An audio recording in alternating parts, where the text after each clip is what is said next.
7. Is my mic on? Okay, okay.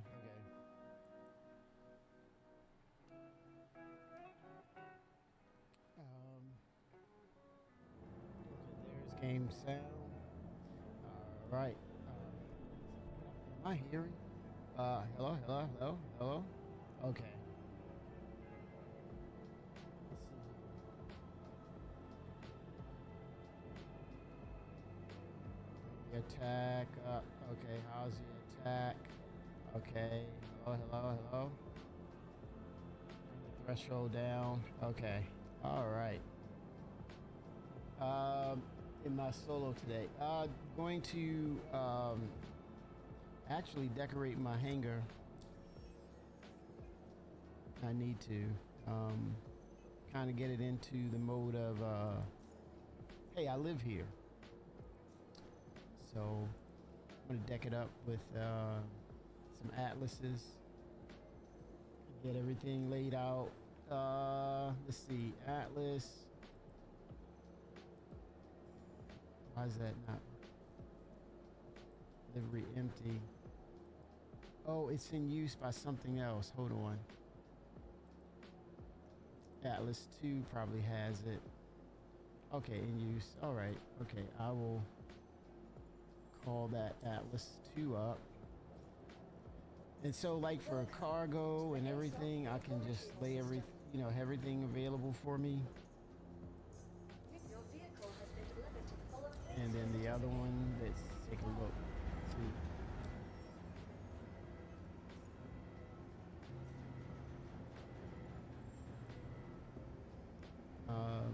Atlas here. Monsoon. All right, let's see what that looks like. Atlas monster. No, I'm gonna keep it as it is. Default color. I'm gonna go over to the freight elevator and call it up. So I'll have 2. I don't have to call a number of them up. I kind of think that they're gonna go with more variants. We haven't seen. Okay, I have both. We haven't seen the last of the Atlas. I think it's more of a necessary tool for the game. EVA version in space, a version that could work with underwater gameplay. Okay, let's see. Turn it on. Oh, wait a minute. I have it on my controller. Now I'm gonna start parking it. Oh, this is the mining version. Okay, fracture mode. This is the geo. Okay, I have a geo. So I should put the geo near something that is. Let me see something here. Place it near one of my ships, so it's a visual clue.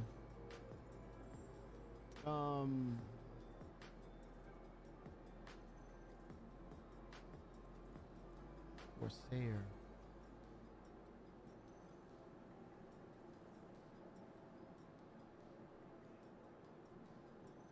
Prospector. No, I don't have any other.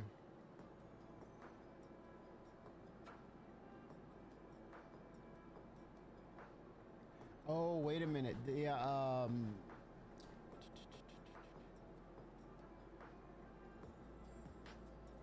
It's the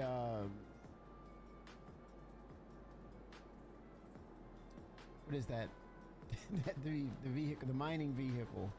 I have that. So I'm gonna place it in the corner. Let's see here. Come down here and set it up with that other vehicle.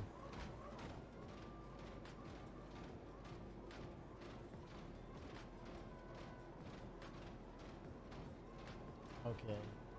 Wolf is a nice design ship. I didn't realize how nicely designed it was until I actually flown it and said to myself, my.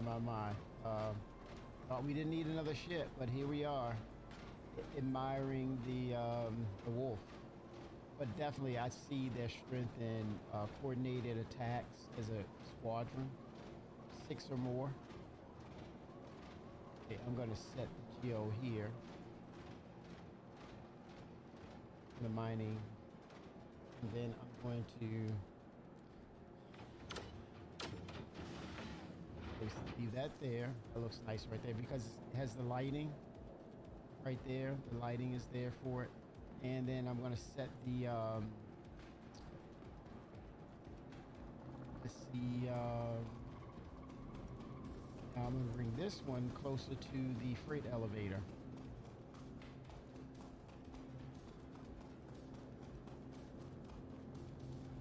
Yeah, I really hope that CIG take advantage of the Atlas's platform and, you know, produce things like a underwater submersible version, a zero-G gravity version. It would, I mean, we would buy it. I mean, it's a no-brainer. And you don't really need a lot of too much external gameplay to make it a success. You don't. You can make a submersible variant with modules you can change out for mining, farming, like for example seaweed, kelp. In other words, use the scientific name kelp. All right, medicinal drinks, food, sashimi, sushi. All right, so let's see. Do I call up? I gotta see where to call up the vehicles.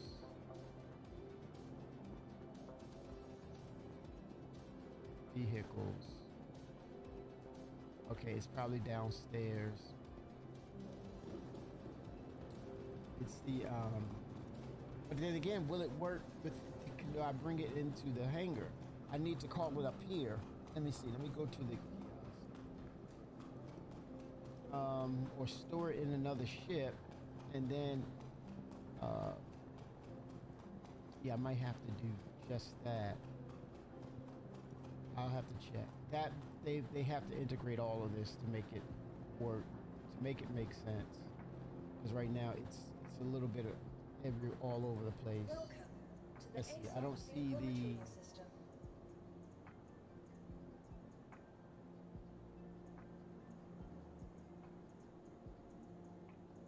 Okay, there's the mule. Gray Cat. That's it. The Gray Cat Rock.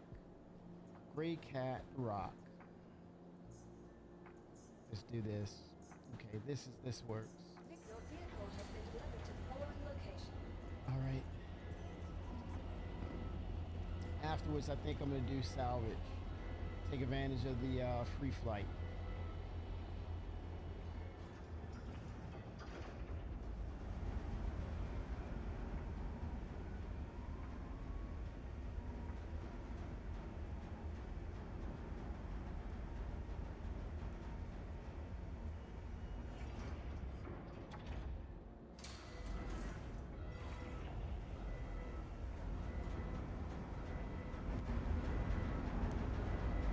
There we go.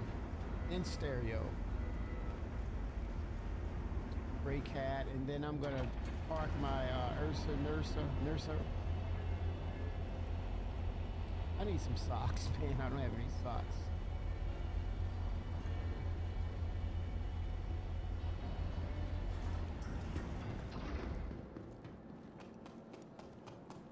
I'm gonna park it near the Atlas. There it is, over there. So that way it's the mining division side. There's the hatch. Wow, that almost looks like purple and green. It's crazy. Almost.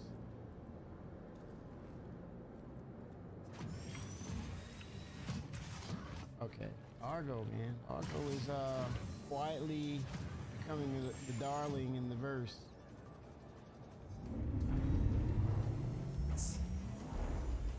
That does look purple and green, man. Don't make me take this thing out and drive it. Holy smokes. Yeah, I hit something. I don't know what's going on. Collision or something? What was that?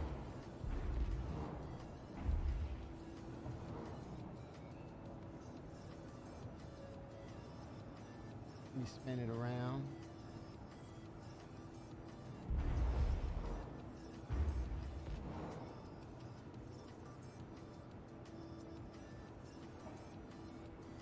Trick it out a little bit up in here, make it feel like home. Cause I think we're gonna get it. We may get an announcement. Highlight that. Nice little highlight. Great use of lighting.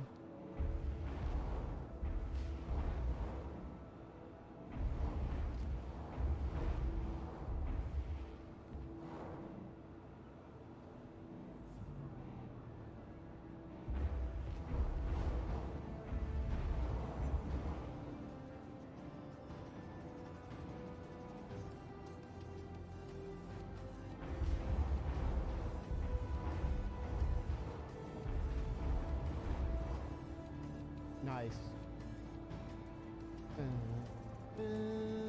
Systems off. Ooh, that's loud. Nice little showcase right there. There they go. So that lets me know this is the mining version of the Atlas. And I have the companion to mining right there with the rock. Sweet. All right. Decking it out, decking it out, decking it out, out. All right, NERSA is next. I'm gonna place it over in that bay where it says medical.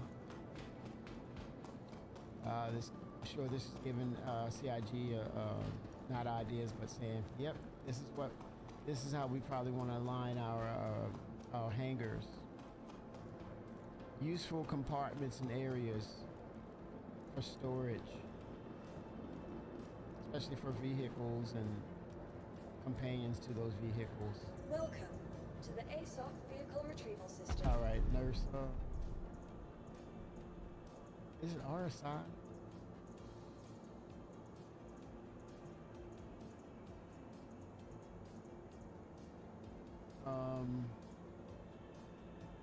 Yeah. Okay, let's look at let's see if I have my livery, my color set up for it. Paint job.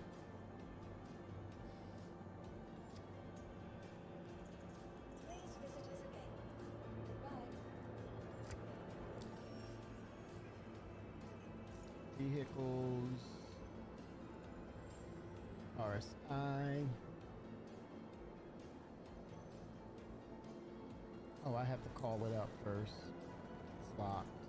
Welcome to the ASOP vehicle retrieval system. RSI. Medic. Deliver. It's here. Now I go back. Go into the livery. See, it's a lot of disjointed components you have to go in and touch this. I think it's all about they're going to integrate all of this together in one huge system or database that you draw from. So there's the medic. Now I can go to liveries. Oh, I love that color, but this is for medical oasis. I'm going with that military green, man. Can't hurt anything. Okay, now call it up. Welcome to the ASOP vehicle retrieval system. RSI. Okay, here we go. Your Medevac. vehicle has been delivered to the place. All right, here we go.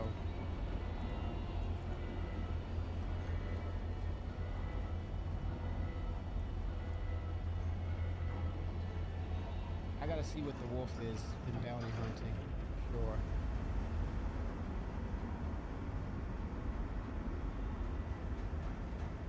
Pack of wolves, man.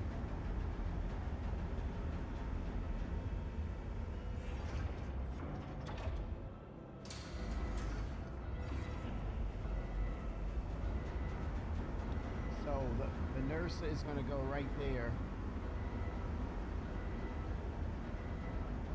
Medical bay area.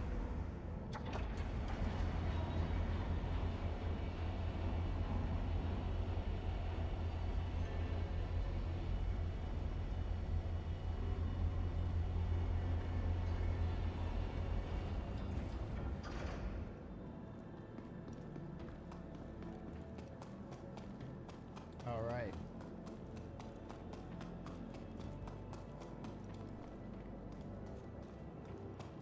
Riz, if you want to make some money, man, now's the time.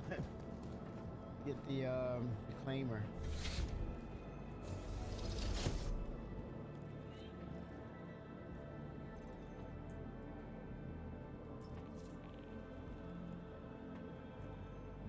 Deploy weapon rack.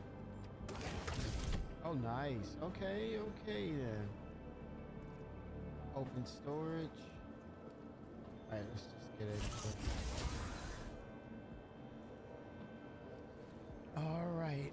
Ooh. There she is. I will go ahead and close it. Turn her on. All right. Woo. Look at that.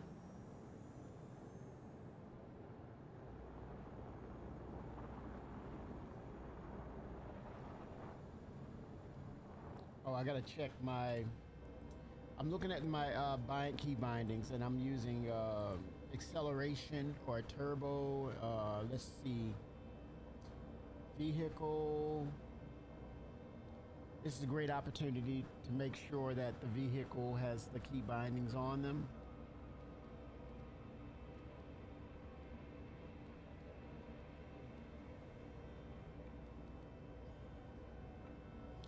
Vehicle scanning. I think that's.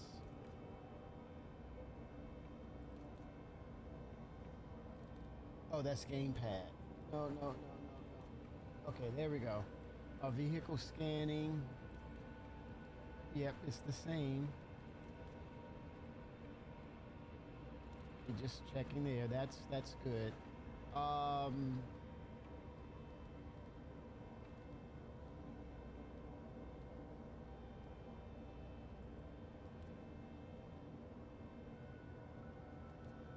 think that's already set.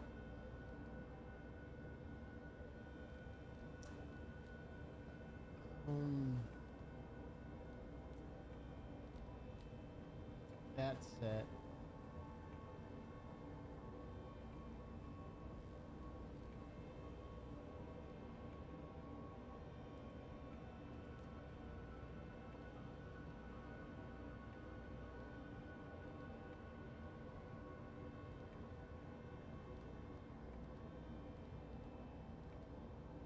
Okay, ground vehicle movement. This is what I wanted to see.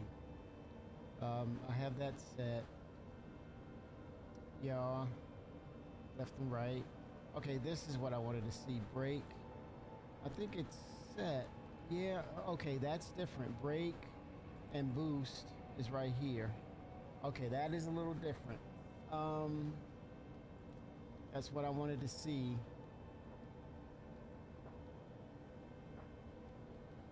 Okay, so I'm gonna save that to 6 degrees of freedom, Star Citizen, right? And now that's brake. Look at that. That brake works. Okay, there we go. It sounds like it's rolling over soil. That's pretty freaking cool, man. Okay, backing her in from a different viewpoint.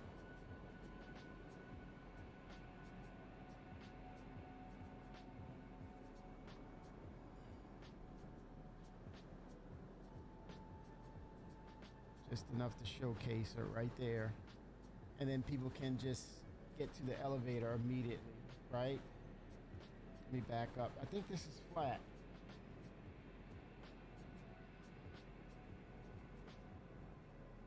I love it. Power off. Oh, this is perfect. This is perfect.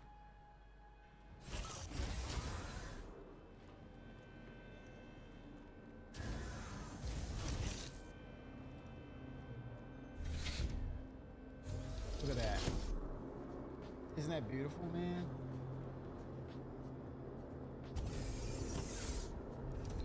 Wow.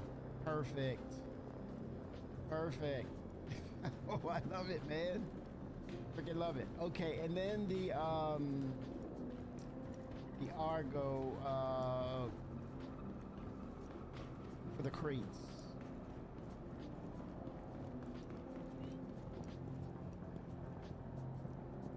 Welcome. I forget the shape of it, but it's Argo something, something, something. Probably bring the mule out too. And the hover quads. This is good. So just to make it feel, it's hope for tomorrow, right? This gives you hope for tomorrow with the project. What could be? What is that? Oh, the tumbrel. Don't forget the freaking tumbrel, man. Let's go ahead and deliver that, right? Your vehicle has been delivered to Love that vehicle.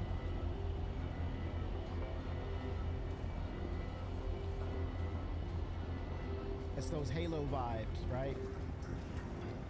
Definitely give you those Halo vibes.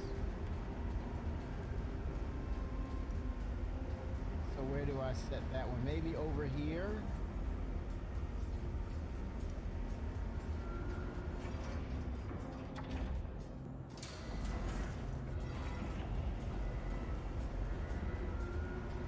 Yeah, the lighting has got to definitely change when you want to park your stuff and highlight, showcase it, make it feel more alive. Yeah, those little tripod lighting pieces. 07 Coffee, 07. Happy Labor Day, everyone. This is the mark, the end of summer is here. The end of summer is here, y'all. What a summer, right? Next month is CitizenCon. Okay, my voice calm down. Okay, how about now? Is that better? Can you hear me better now?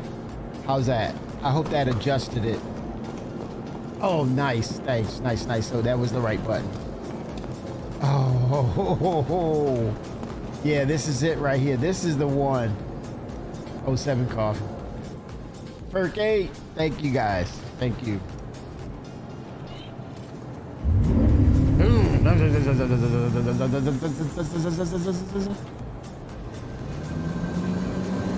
I'm just getting into the feel of, I think before we get the base building, we may get the introduction to proper hangars, right?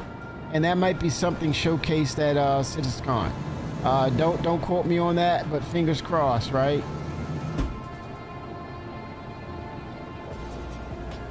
There's some collision going on there.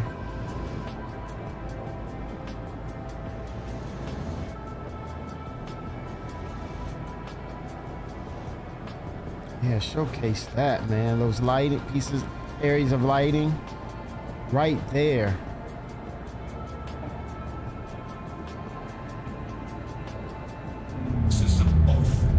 Oh yeah, Tumbro baby is in the house.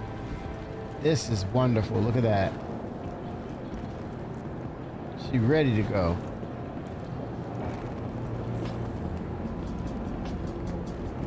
That's nice. That's freaking nice. I wonder why it was red. I don't know. It was collision happening or something. I don't know. I love it, Coffee. I love it. Halo, man. It's the nod to Halo. If it was intentional, unintentional, if it was intentional or unintentional, all I'm saying is thank you, CIG. Yes. And I think it's an ode to all the lore that I was about to say game, that story has. Holy smokes, I was blown away when I realized Halo has so much lore to it. It makes you wonder or have you scratch your head, why isn't it a much massive, a bigger franchise? I mean, it has a cult following, yes, but I would imagine with all that lore and story infused into it, I would have thought, man, this should have been 3-4 times bigger than what it is. Almost to the extent that where it not rival, but it was close second to what is that? The space with the space. What is that? That franchise? Henry Cavill's in it. Master Chief. You see my face though, man. That doesn't count. What is it? What is that big franchise Henry Cavill is going to be involved in? It does a lot of the game board stuff. I don't know what's wrong with me, man. I'm still trying to recover, rest. 40K, exactly, coffee. It should be right there, like really close to 40K with its. I don't know, man. Maybe I'm wrong. I'm speaking out of term right here. It's 40K, man. Warhammer. Warhammer is just woo, iconic. Iconic.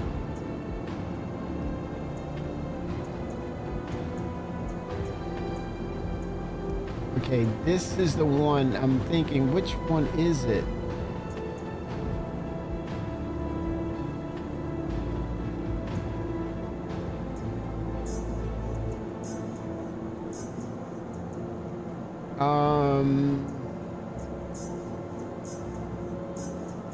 I'll find out. Let me see. Please visit us again.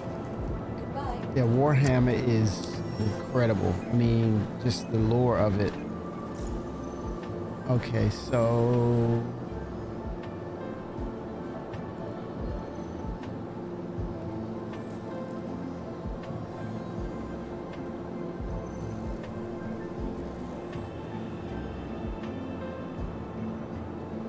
MPUV tractor. Let me try the MPUV. Let me call that up. Welcome to the ASOP Vehicle Retrieval System. Oh, what? Yeah, they better stay away from that. You know, the Overlords, you know, that I think that's the closest proximity that I've seen to Warhammer Coffee. Remember the Overlords back in the day? They were talking about these vigilantes that would represent the UEE. UEE says, hey, I have no affiliation, but they're special forces in how they operate, and they really try and go and implement the law in lawless systems such as Pyro. Maybe you have orgs that are commanded by the by that group, right? And they pretty much you have a reputation, and then they start to recruit and commission you to mission givers or have you patrol areas, right? But you get paid for it, right? And so if you run into something, or as in real time is notified of crime stats happening in Pyro, but it's not a crime stat, right? You don't get marked like the UEE, but they mark it on their end, but you don't get the notification, and next thing you know, the Overlords are on your ass. No questions asked, like Judge Dredd, judge, jury, and executioner, because what you've done was a crime, but it wasn't you don't have a crime stat, but you have an unofficial crime stat. Ooh, I love it. Fight or die. That's it. That's the motto. Fight or die. Overlords. They're gonna be a pain in the ass to pirates. I love it. I freaking love it. Why not? Why not?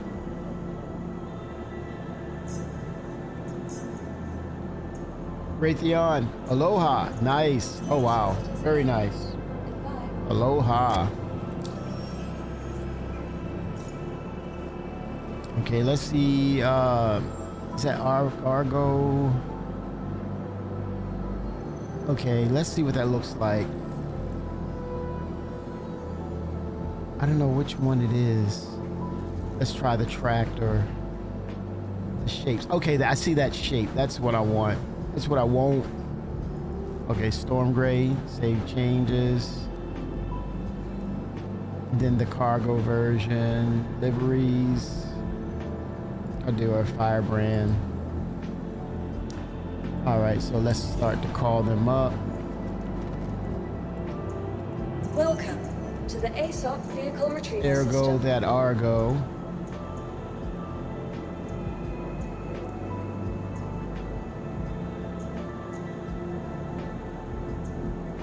Your vehicle has been delivered to the following.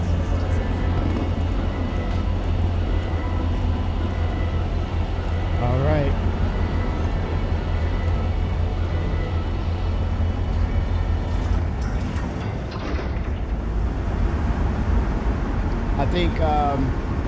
I think CIG will be back on track with the Vulcan testing, and this time I think they will have the correct build or patch that they're going to implement and test with, and I think that's where we're going to start to see some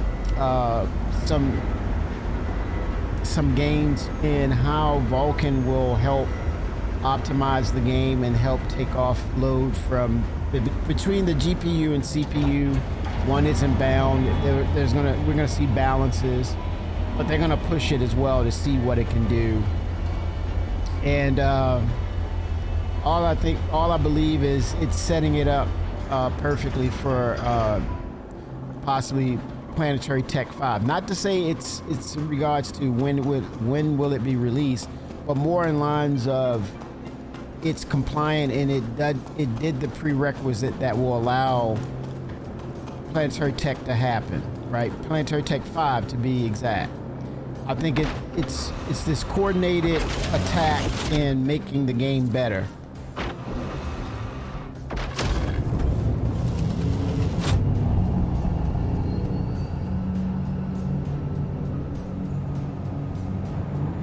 That's cargo, so I'm gonna relate it over here. This is so freaking cool, man. I can see this on the clad, the ironclad, which then I'm gonna upgrade to the assault and have this thing docked on the ship. Whoa. Right there. Dressing it up for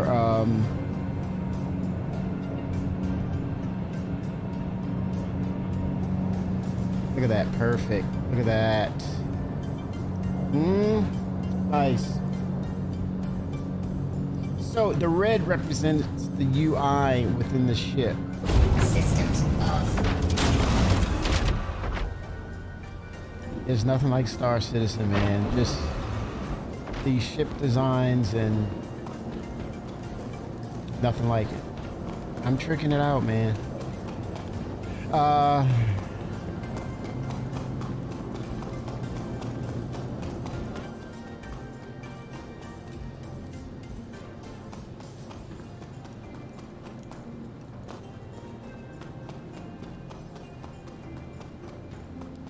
All right, here we go. So I'm gonna pull up another ship.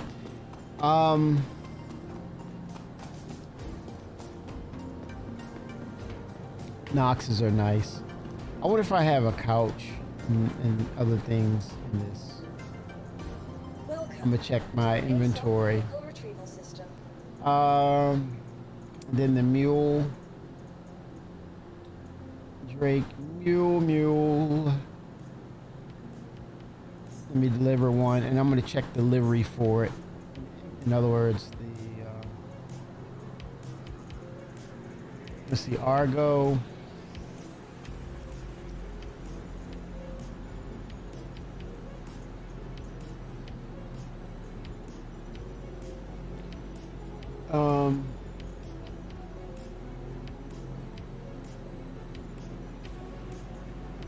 Oh, I definitely want this one.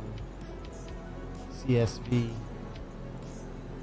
Let's look at the if I have any what you call livery paint jobs on it.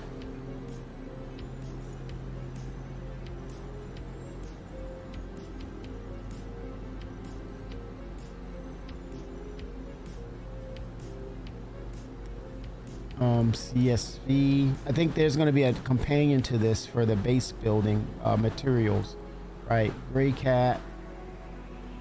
Okay, it's already equipped.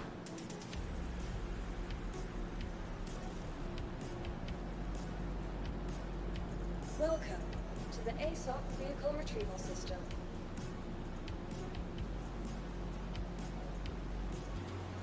Okay, retrieve. Vehicle has been delivered to the following location.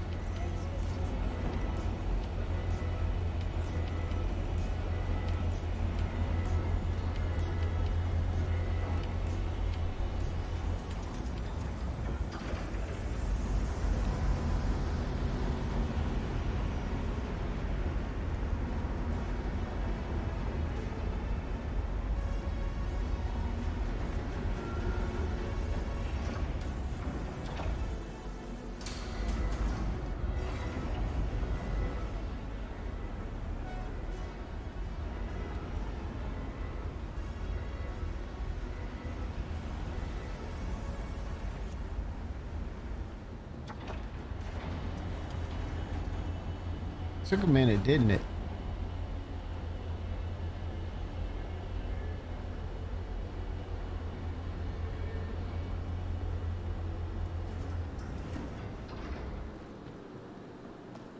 All right, so, oh shoot, my ship over there.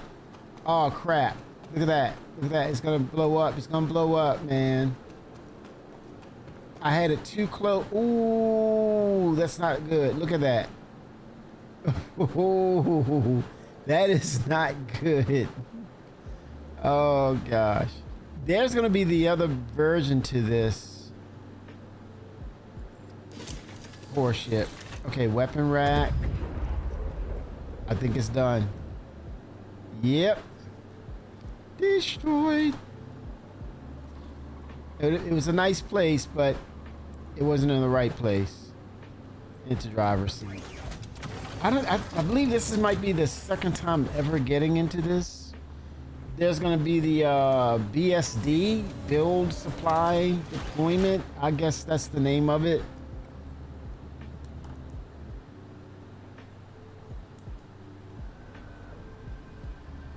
Yeah, this holds the 4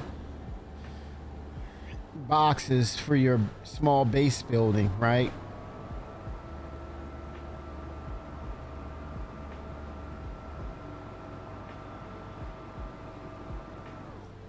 Drone, so that fits that because it says drone repair. The combination of the two will, the ladder that's coming will have drones, so this is representation of that, just to remind me. This is okay, Coffee. They were talking about in the last couple of, not this CitizenCon, but the year before, when they talked about base building, right? There's 2. One will have the drones that will build your small base, I believe, and this holds the materials. Hence those 4 SCU cargo grids back there. Grids for that.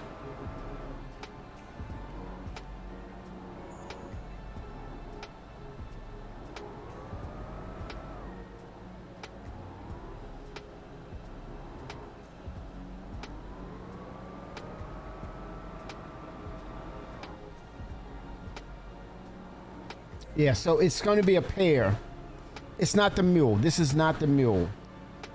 No. It's the CSV or...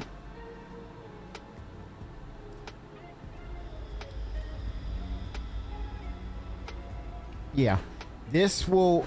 They'll work in tandem. The other one that will be like this, I believe it's the BLD. It will carry the drones. The drones will deploy from the other vehicle and come over here and grab the materials and start making your small base. Shapasta 07.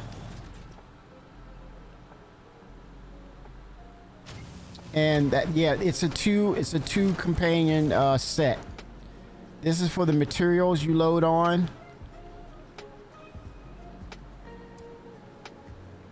See, you open the cargo bay and then you load up. You load up.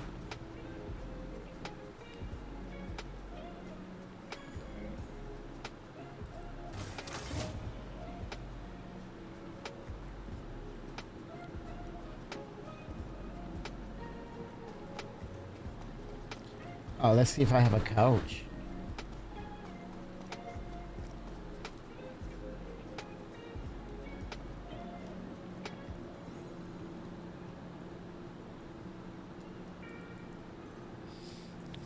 see what's in here. Clothing. I guess it's under other. What is all this? Oh, a double bed. Okay, okay. Skull lounge chair. All right. I guess I'll go to the inventory and pull it up. Constellation painting.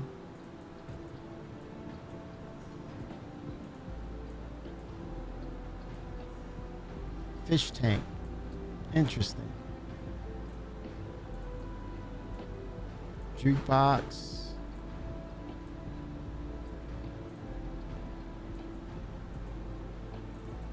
Okay, so let's see.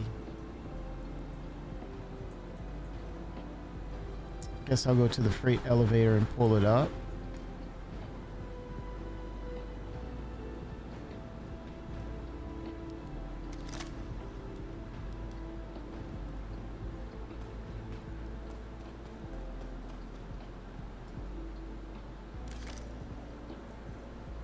So that's healing. Let's see what else I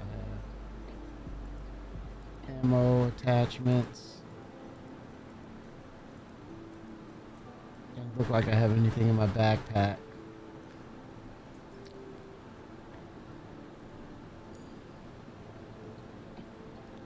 Okay, so let's see what I have here. Bring it down.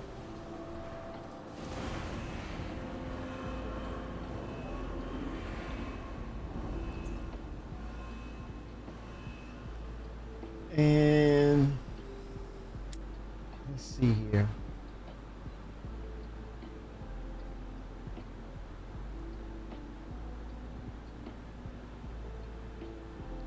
Okay, select all. No, no one to select all.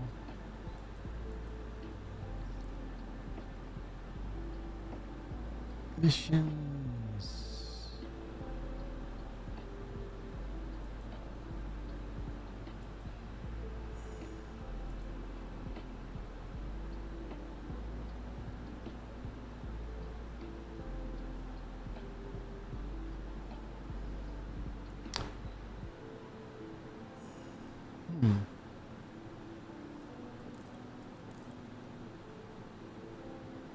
Now those flare items.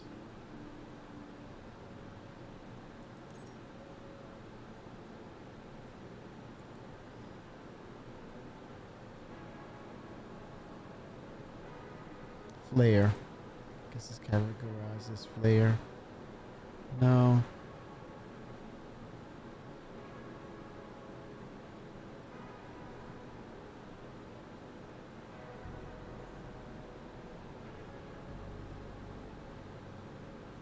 Other, all, let's see. Okay, here we go. We're looking at something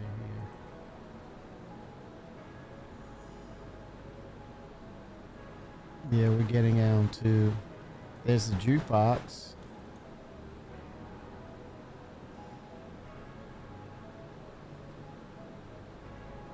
Fish tank.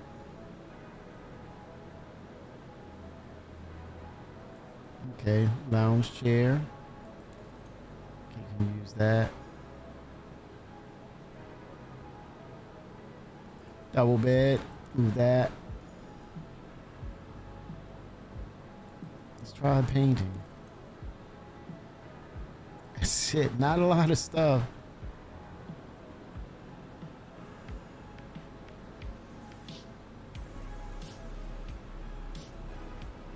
F8 holographic flag. Your current exceeds. Okay. Okay, exceed the capacity of the elevator. Okay.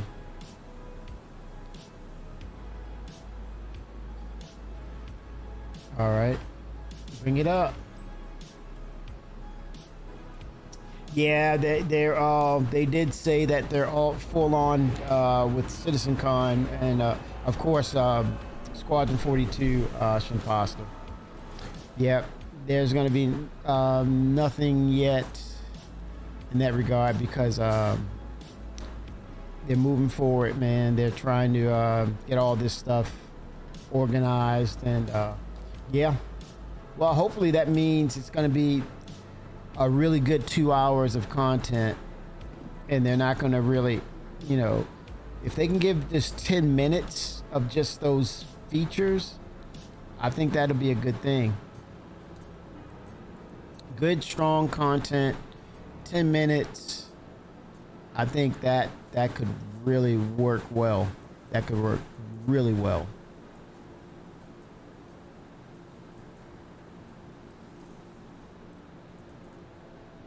Tractor beam right there. Okay, let's start tractoring this. Yeah, I think they'll be fine though. Tier 1, tier 0, tier 0. That's a good question. Knowing that they have limited resources, and specifically they're going to, you know, make sure that Squadron 42 hits that mark. There you go. I won't hold the breath. Oh, don't hold your breath for base building too. I think all features within range. I think it'd just be an announcement after, you know, appropriately. I think we could probably see a test of it at the end of the year, but because resources are spread so thin, don't count on it. Don't say I'm disappointed because it hasn't happened. I would say, yeah, Squadron 42, always understand that they have to get this right, man. If they don't get this right, then what are we here for? And we don't, and the last thing we want Chris to say or have him sit here look at all this effort and, well, look, put it to you this way. Gary Oldman, Henry Cavill, Mark Hamill, all those A-list names of people who participated in Squadron 42. That says enough right there. I mean, I don't have to explain that, because he has to make sure that their reputation, their careers, all the things that they stood for in their career and upholding their craft, Chris has to compliment that, not make it a laughing stock, not have their name associated with something mediocre, period. There's no compromising that. We are not in that equation. We need to take ourselves out of that equation and understand what's at stake here in regards of putting their reputation out there. And Chris, they trust him, right? There's a certain aspect of trust that, hey, I put my name on this, Chris, it damn sure better be good, dude, because I worked hard at my craft. I worked hard at what I do. No, it's got to be right. There's no compromising that. There's no debating that. We're out of that equation. And this is another reason why it is a priority. Their names are on this, not my name. They're like, who? I'm not buying Squadron. I cannot sell Squadron 42. I don't care how much I try to, make a point. I'm not the one that sells it. They're selling the game, but also they're putting their reputation out there too. Henry Cavill, Gillian Anderson, Mark Strong, Gary Oldman, Mark Hamill. I mean, I can go to the list and read that list down, right? I can read down that list. Their reputations.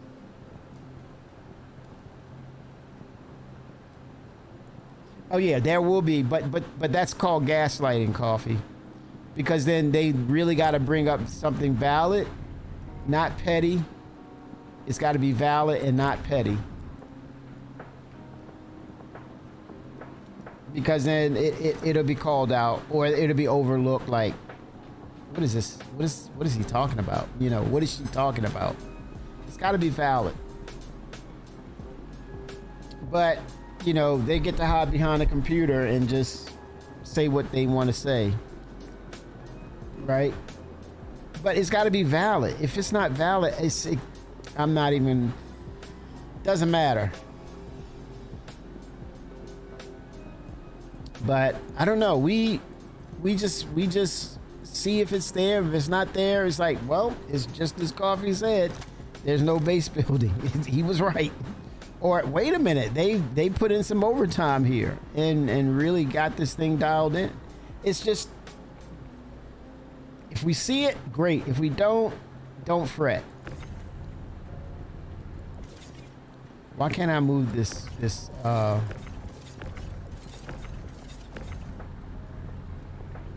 is this borked?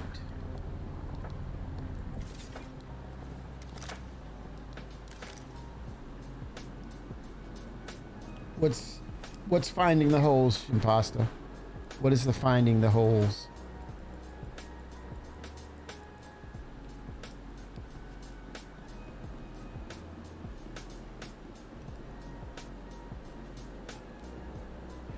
Oh, how players react with bases.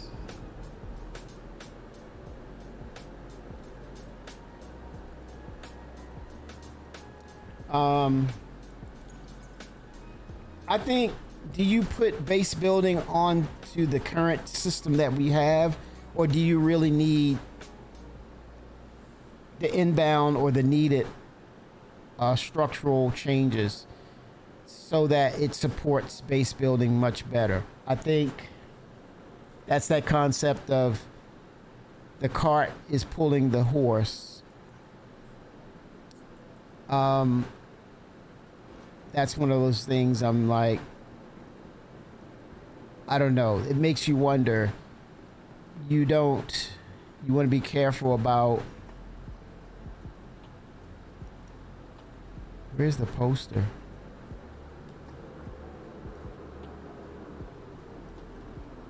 Yeah, maybe they need the dynamic server meshing data to track and to also keep persisting the state of these bases that we build, right?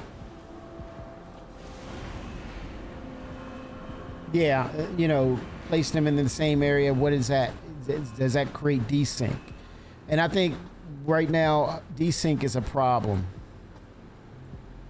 Desync is definitely a problem with the game, and we don't know what that is. And then we're talking about increasing player counts, so they need the system to be more robust and resilient so that it can uphold the new features that they want to drop in. I think that's the question. I don't think we'll ever get an answer to that, but we can only suspect that makes sense. They want to move away from Planetary Tech 4. We definitely have to have a working version of dynamic server meshing, which I think they are testing behind the scenes with the free flies and player concurrency.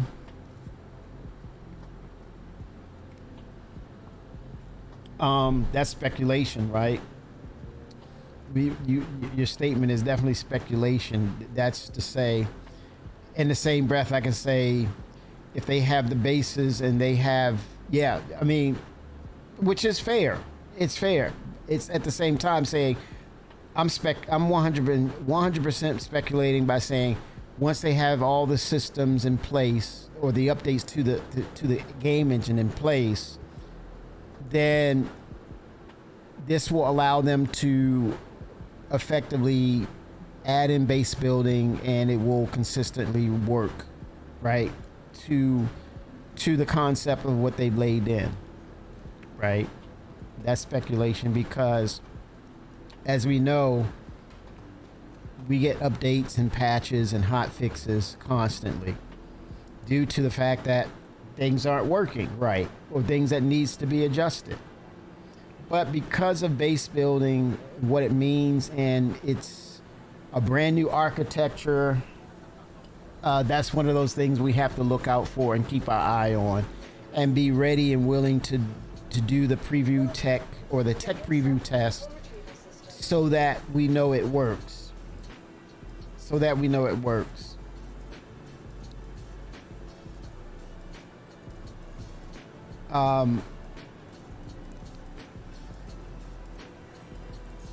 It's got to be a thing of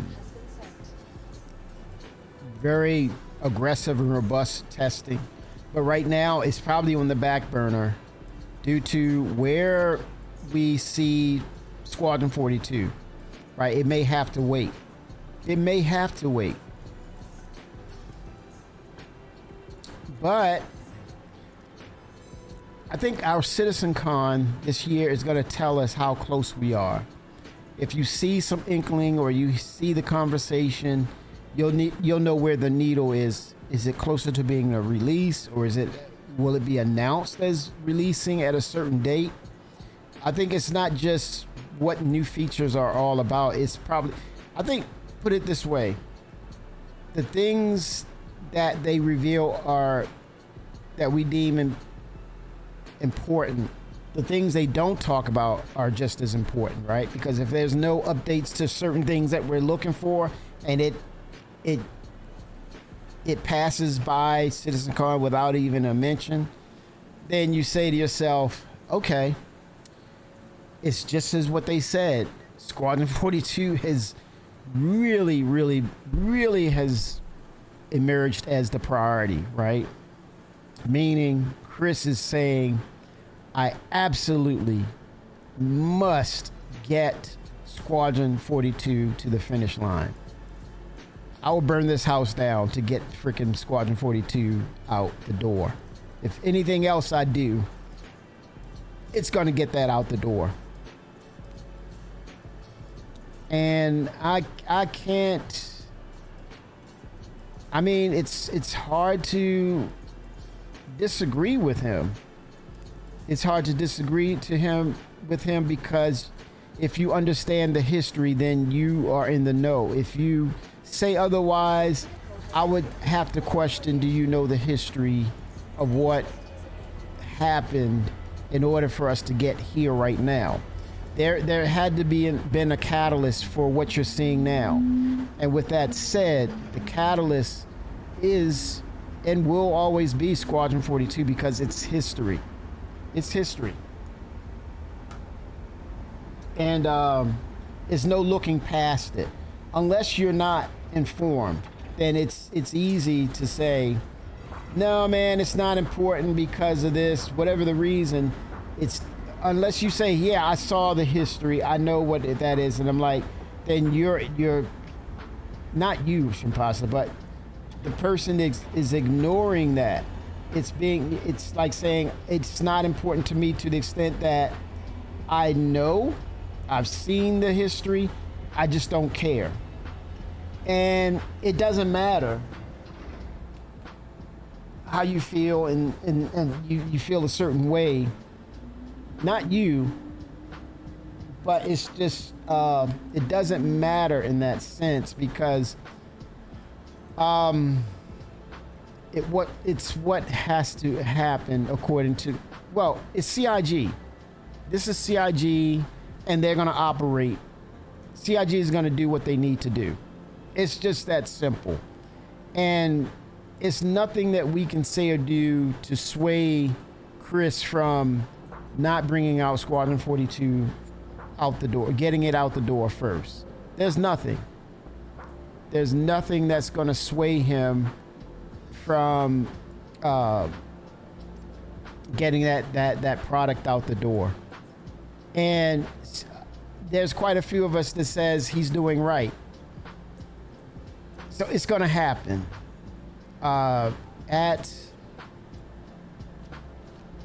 Regardless of our feelings about or the comparisons between what we see now and what he's working on in concept from way back in 2012.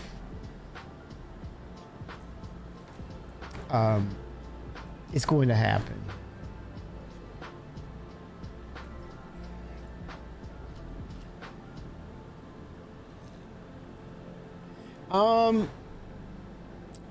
Have they painted themselves in the corner? I think it's almost saying the statement should have a question mark because that's yet to be revealed, right? It's one of those things that potentially, or there's a chance they have paint themselves in the corner, as opposed to it's like they painted themselves in the corner, like past tense, or they are going to paint themselves in the corner, future reference. So it's yet to be determined. So it's I have to look at it as a question mark, as opposed to a period, to be honest. That's what people are looking at, but at the end of the day, they will continue to reiterate, they will continue to have a game plan on what needs to be built or updated, which we already see on the roadmap. And when you look at the roadmap from 1.0, that's your script of what's to be come Star Citizen as we know it, 1.0. That's running according to the script. Now the timing, that is not even in the equation. That cannot be in the equation because they don't even know. They don't even know, but they're moving it according to the script. Now, granted, things, like in Hollywood, you see like things like Saturday Night Live and things, or movie, things go off script and it turns out to be some of the best things that ever happened for a movie. Same thing with the gameplay aspects. One of the things that made Star Citizen what it was a dev came up with the planet tech traveling from planet to planet, right? That wasn't in the script. It was something he or she came across and made that possible, right? That changed everything. That wasn't according to the script. Even Chris said it. It was more elite dangerous. You go to the planet, the location, regards of the cargo, you only have that first person screen, you have some cut screens, you do a little interaction, UI interaction, and you move it, you keep it moving. Hello, Star Citizen. But when that tech came out by one of the devs, it was off script. Why would you be worried about No Man's Sky? You have options. That gives you options. Don't worry about the No Man's Sky. Just say, thank God for more space games. That's how I look at it.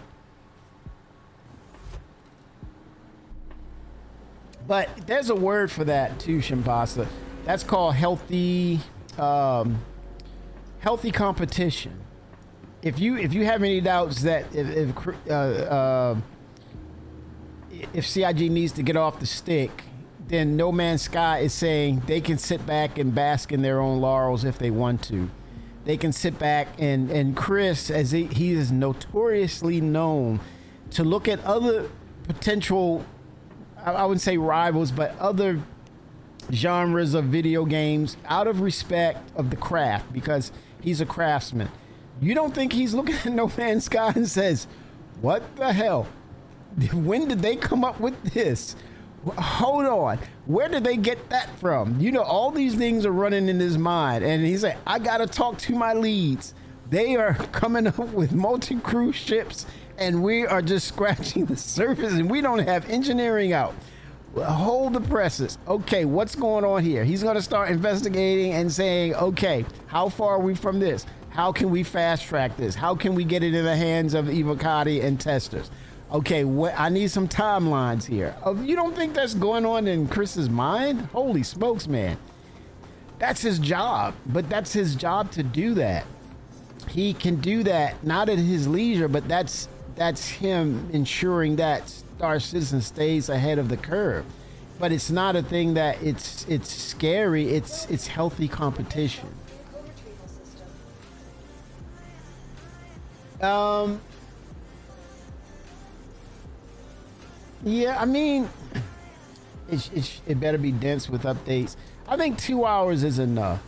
I think when you look at, when you compare it with the in-person CitizenCon, granted, it was great. It is great. It's fun, but it's fluffed up with community interactions and offsets of meeting up prior to and just hanging out.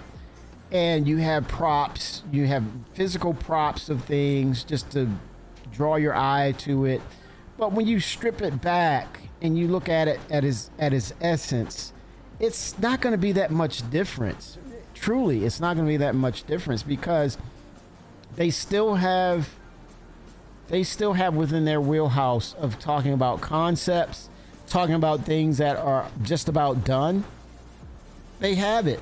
And if you increment it no more than 10 minutes per segment for each unique feature or things that needs to be talked about, you can compile those 10-minute increments or 5 minutes. That's a long time. You compile all that together, and then you have Chris to go in and elaborate on things regarding Squadron 42, dates, release dates. I mean, it's more than enough time. It's stripped back. There's no more of the fluff. It's more about where we are, what is coming down the pipeline. And it doesn't have to be an immediate thing. It's basically more or less an elaborate roadmap for towards the end of the year into 2026 period.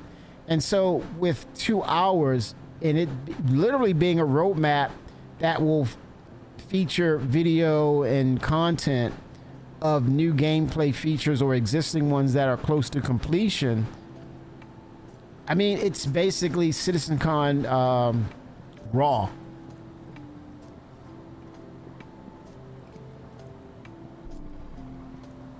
No, I don't think it needs to be Squadron 42 heavy because that's the advertisement campaign. That could be offset right there. So it would be redundant. I think you need to have a separate entity for Squadron 42, which is why the Calders backed. Well, they backed because they saw something of value, but you're talking about you have multi-million dollars for advertising campaign to start towards the end of the year and the beginning of the year or post CitizenCon. So there's no need to go heavy on Squadron 42 when you have a actual campaign for all of that advertisement campaign. But there's enough of content for them to actually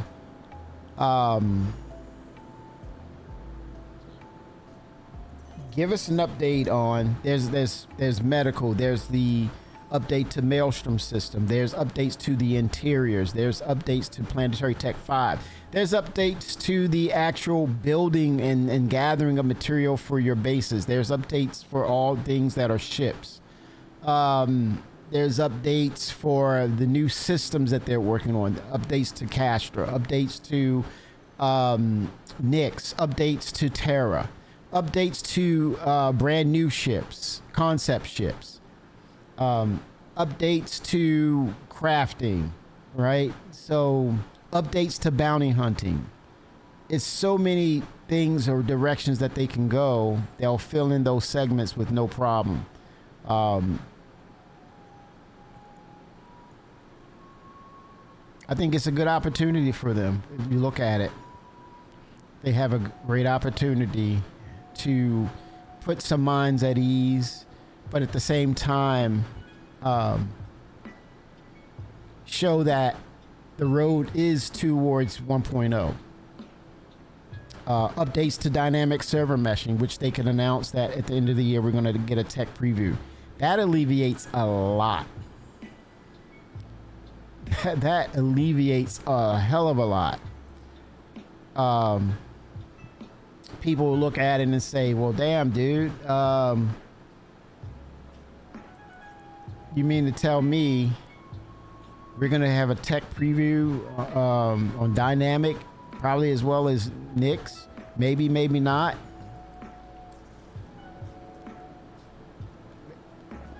Because at the end of the day, everyone isn't working on Squadron 42. Not everyone. Welcome to the ASOC vehicle retrieval system. It will only not go down well with those that are here for a Star Citizen. So here's the thinking. CIG does not talk about a feature until they feel it's ready. So if you go by that thinking, they may not have any or have many updates on dynamic server meshing. Vulkan, I take that out of the equation because Vulkan is being tested right now. Genesis, etc. So if they think, let's show them Squadron 42 again, and they make it an hour, it's not going to go down well. And these are ifs. So it's ifs. But they've been working for well over a year with this. They haven't stopped the things that they've announced from the last CitizenCon. It's still ongoing. And I don't see that there was any stop or hesitance on that. And then with Planetary Tech 5, they have a team dedicated to just that. And who knows, they might even really blow us away and say, hey, some of the locations where Squadron 42 will happen, we finished those systems. that will mess us up. That will mess us up. And they, again, the thing about the silence, some of it you're seeing where the flight model team went in and tweaked some of those ships. And it was just an immediate thing. It was like, hey, guess what we did? And we were like, what? Yeah, we tweaked some ships. Take a look at the list. It's already in game. Have fun. Like, huh? What? Excuse me? No announcement? So it's saying, well, we're busy. We got other things to do. We just put it out there and we did it added it to a patch or a hot fix. Give me some feedback because I'm working on other things. Do you not like this? I love that. They're getting it. They're just focusing on getting it done. I'm good with that, man. I'm good. I'm not saying, I'm saying in general, Shimpasa, I'm good with that they're just getting it done. And the feedback is more of, okay, I heard your feedback. Okay, now I'll go ahead and get some things worked out. That's pretty cool.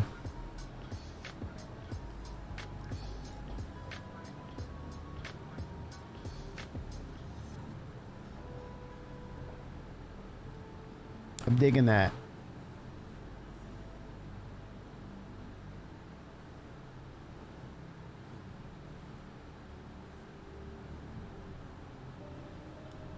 I'm really digging that they are going after it and just getting it done and saying, okay, give me some feedback. And so far, so good. So far, so good.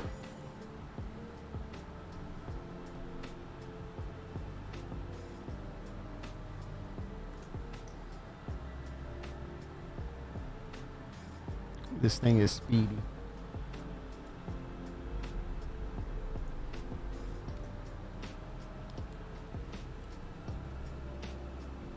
Well, I mean, again, I said it's speculation, and it just, you know, it makes sense. But they're working. It's not like they're not going to keep continuing on the work to be done. I can understand the skepticism, but also I've seen where they went and did a 8-hour scope of Squadron 42. I mean, of CitizenCon, and a lot of features we're still waiting on, right? So does it really make a difference in regards to how they've done things, and they're scaling it back to its raw essence. It's not that far off. I mean, I think this is more of an opportunity for them to kind of not skim over things, but get right to the meat and potatoes of it. I don't see it like that because they've called it out for a 2-hour session, that it means that we're not getting anything. I think it's probably the opposite. I have to think of it that way, that it's probably the opposite, that they're getting right down to, yeah, you're going to see this next year. This is slated for next year. This is what it looks like. Oh, by the way, we've been working on this, and it's on the schedule, right? So I think it's more of an opportunity to really show us, well, it's an opportunity for them to show us the things that they have intent on releasing, and that's everything and all things on this side of, on the other side of Squadron 42 1.0. It's 1.0, the initiative, and I think they're going to echo that. It's imperative for them to echo that. I think why would they slip past that? I don't know. It wouldn't make any sense when the roadmap states it. Chris' initiative is that. Richard Tyra's initiative is that. I think he's multitasking. He's working 2 teams. I think the dial-in for him is just Squadron 42, but the push is for 1.0 now. I think it is more of a polish for Squadron 42. I don't think it's more. There's things that are really off for him to pour himself totally into. I think the team knows what they need to do, right? And he's just making sure that it's right. But I think also he has dedicated teams for 1.0. And I think right now it's not the time to give us updates because we're so close to CitizenCon. Let them do that at CitizenCon. So then it's more of a wow factor as opposed to, well, what else you got next? I've seen this. What else you got next? It's like, huh? Well, well, it's not what I'm saying. It's just conversation. It's just conversation. It's things that make sense with the personnel that they have. It makes you say this. Well, what are they doing? I mean, does it take that many people to dial in Squadron 42? If certain people are working on certain things, doesn't that not free up the other people because they're not working on it simultaneously, right? So, I mean, you have Richard Tyrer setting up assignments for particularly skilled people for Squadron 42. So that means give them the bandwidth, give them that window to let them work on it and not overcrowd the process. So it goes back to my statement of too many hands in the cookie jar leaves you with crumbs. Truly. It makes sense. So to task certain personnel who are, I guess the more matured, seasoned veterans in the studio, in the company, they're working on that. So they're like, okay, I got my marching orders. Leave me be. I work well. You have those great workers that are self-motivated, that don't need supervision. Once you tell them what to do, let them work, let them cook. And I think those are the crew members he have. And so what does that mean? Naturally, with that many people working, that also says that those number of personnel are working on something else, right? So yeah, it's not a Keystone Cop moment, if that analogy resonates. The Keystone Cops is like, hey, everybody, let's go over here. Whole crowd of cops just going this way. Oh no, let's go over here. That's what it's like. It's like it's almost like describing that there's a key stop, I'm tongue tied, a Keystone Cop type of dynamic with them, and it's not. I think it's more of people who can manage their own time. They're self-motivated. They work better alone. You say, okay, I need this, assign it out, assign you, and you trust that they're going to do it.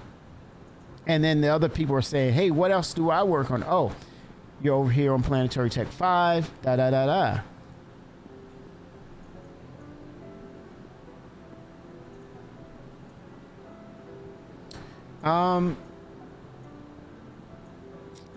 I mean, it's like they could change up a lot of things. I mean, right? But at the same time, when your features are structured into what needs to be done, you're not going to change that. You're not going to say, constantly asking that person, especially if they're skilled at what they do, you trust that they're going to get it done. And not like, well, give me a timeline. Like, what? No. Where are we in this process? That looks silly. Honestly, that looks... You're talking to grown folks who know their craft, and you're like, give me a timeline. They are going to let you know when it's done. Honestly. Leave them be. Let them do their work. Don't be a pain in the butt. It's like, hey, are we there yet? Are we there yet? Are we there yet? Are we there yet? They're going to look at you like, excuse me? Go away. Go away. Leave me to my task. You're getting on my nerves. Don't do that in companies. You're micromanaging. And you gotta say one thing. Chris he doesn't come off like that. Because he knows these people know their stuff. But this is some serious, difficult, and complex things they have to put into equation. So let them be. We're not gonna, and then he's showing us, he's telling us, I'm gonna let it be. But you have the roadmap to refer to. Use it. When it's ready, you're gonna see it pop up. Vulcan was a surprise. Vulcan was a surprise.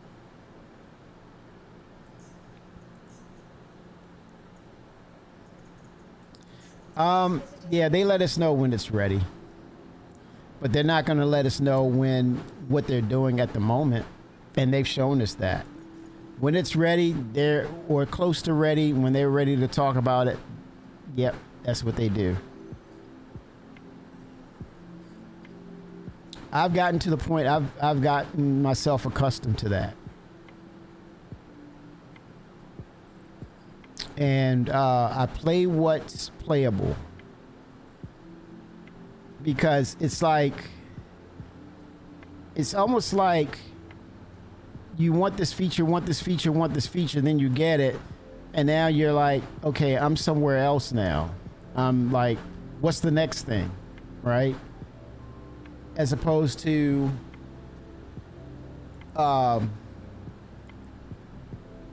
okay, I'm playing what's playable.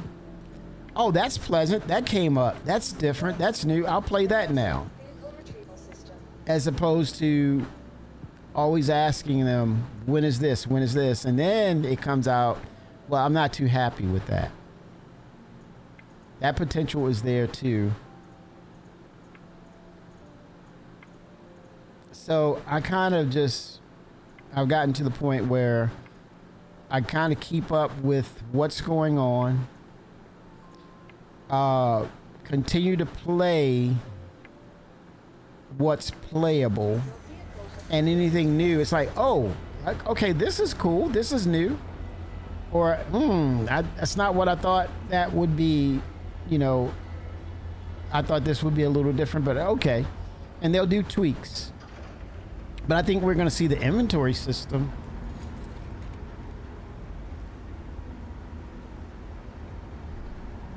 But if it's not ready to come out, they're not going to bring it out due to technical issues, due to artistic refinement, and then it doesn't go across. It's not going anywhere until Chris gives it a thumbs up, and then Chris gets the last say so. 07 Ta. Yeah, they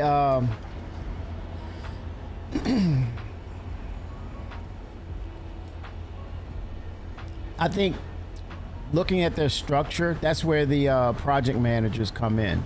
And the project managers make sure that they're good if they need anything. And once it's close to where it needs to be, and let's say that the devs are confident with their work, they're going to talk to the project manager, and then they're going to add that or equate that into their meetings. And it's going to go across Chris's desk on that list of things he needs to see. And then I think after that, they'll take a look at it and get a consensus, and then they'll put it on. You know, it'd probably go past Jared. It's a lot of moving parts, right? But at the same time, they're still refining it. But when they get into a state where it's ready, that's when Chris gives the okay. Okay, we're good, man. It's really, really good. And we'll get the update then. And then they'll start the testing. They'll start that wave of testing. So it's probably a lot of moving parts to the process, because now they have a set process. And I think when you talk about giving updates, people don't, unfortunately, the community do not, they don't hear the cadence. They don't hear the communication. They hear sometimes what they want to hear, and it doesn't come across right. It's more of, oh, let me move this back a little bit into the light. It comes more of, hey, this is this, and then it becomes something else. So in the interpretation or the domino effect of communication, it turns into something totally different. And then it's like, I didn't say that, but you did say that. It was on the video. And it's like, what?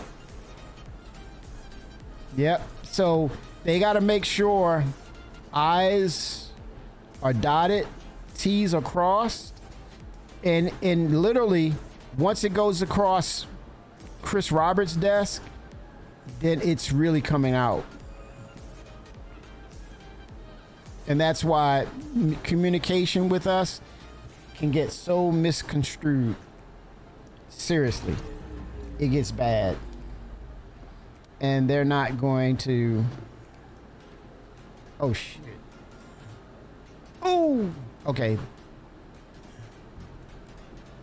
So I definitely understand the cadence with communication. Because it can go south easy. So they're going to let that be, and know that once it's ready, then yeah, they're not going to do too much. Ooh, I don't think that's going to change anytime soon on their decisions on these updates, because then it's like it comes across, the communication can be misconstrued easily. They're not going to do that.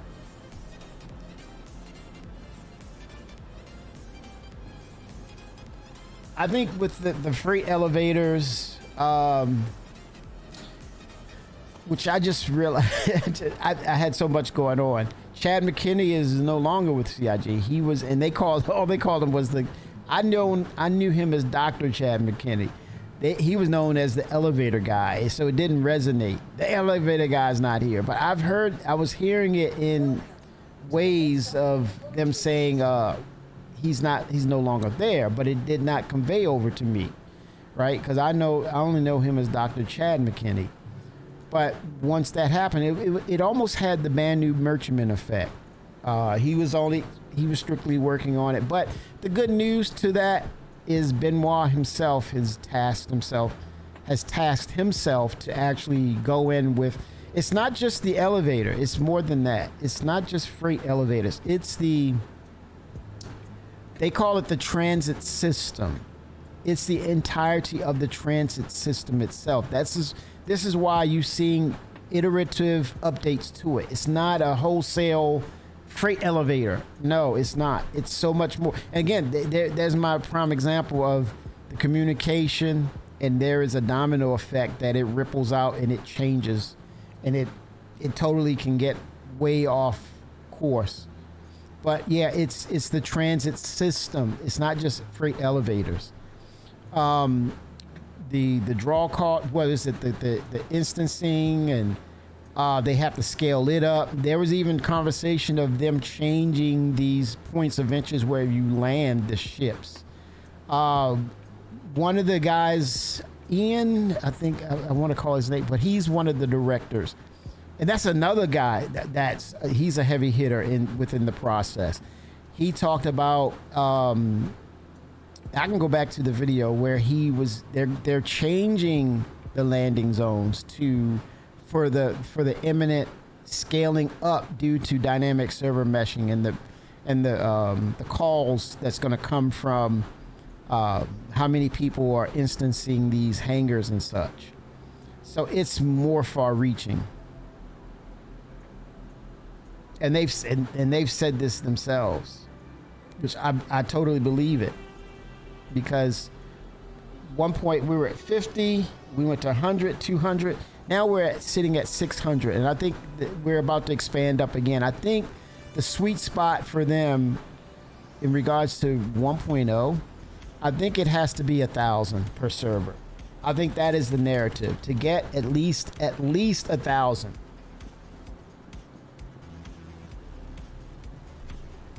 Yeah, that's a systematic thing, Ty. Anyone that try to run CZs or commodity trading, very well versed in how bad. Yeah.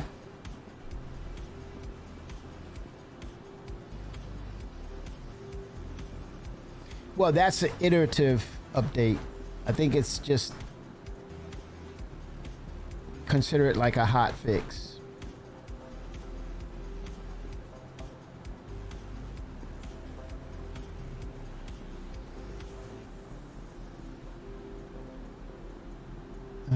Let's see. Do I get all? Oh, the mule.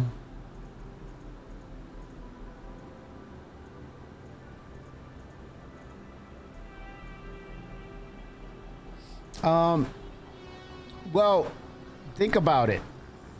It wasn't just a random thing with the resource drive. I think, as I said, and they've stated when they gave us the introduction, they talked about the server meshing tech. They need high volume interactions in order to get the metrics they need. So that resource drive and these mission givers, the what is that? The system-wide mission givers, those were test beds for dynamic server meshing. And so if you don't have that concurrency, what can you actually do, or how can you actually determine what you need to do with dynamic server meshing, right? One is a catalyst for the other. You can't just make it up. It has to be physicalized in order to capture that data, in order to create the structure to what the servers need to do in order to accommodate higher volumes, which will then in turn make it and create it into a MMO.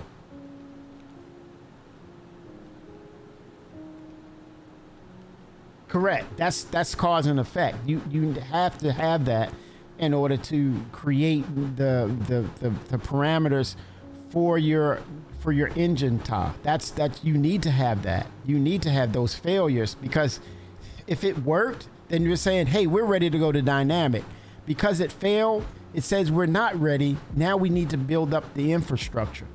And that's what they need to gain the information in order to support these high concurrency of numbers and beyond, right? So they got to make it robust. So this is according to the plan, but it's not instantaneous.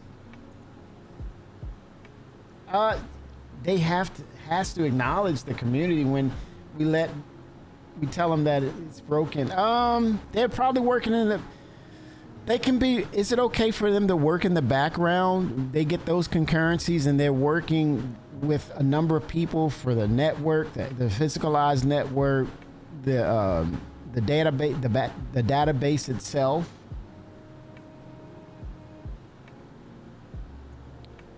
I think it's better for them. It's probably better for them to say that it's fixed as opposed to say, "Hey, it's broken," and then all of a sudden panic ensues. And you got. I told you it was a scam. We did this. We helped this. We helped this. The witch hunt, man. The witch hunt. It's just can't handle it. We can't handle it. I can't say I can blame them for holding it close to the chest until it's a deliverable piece of tech. Drake Mule. Oh no, let me claim that thing. Your insurance claim, thank you.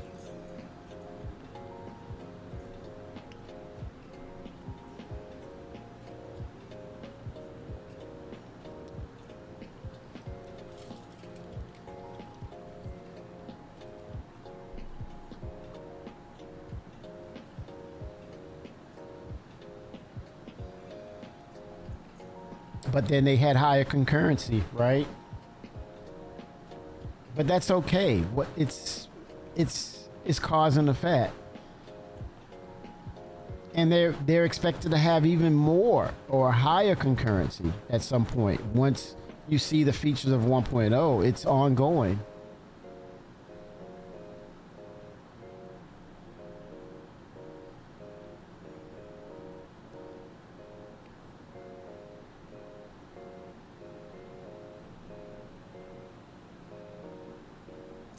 There's a disconnect.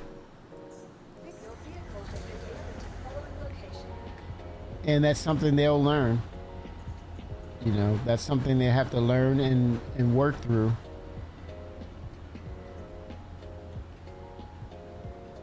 It's SIGs.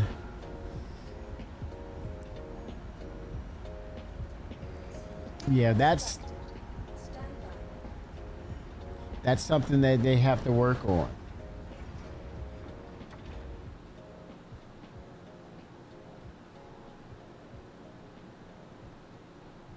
Have an internal test team to verify bugs. And I think, didn't they reduce the QAQ team?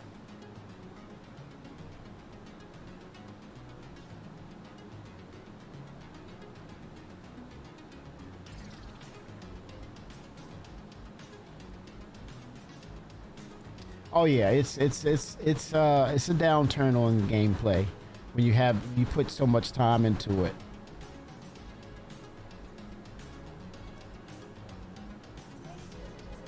Yeah, communication breakdown, Welcome to the ASOS and that's so important. That's the key.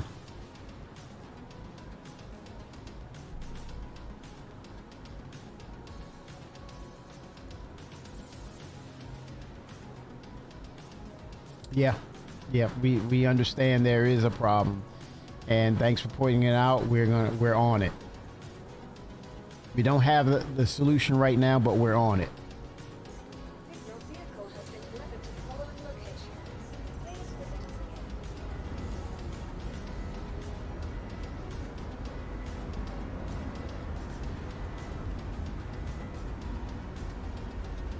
Well, some, not all, but some.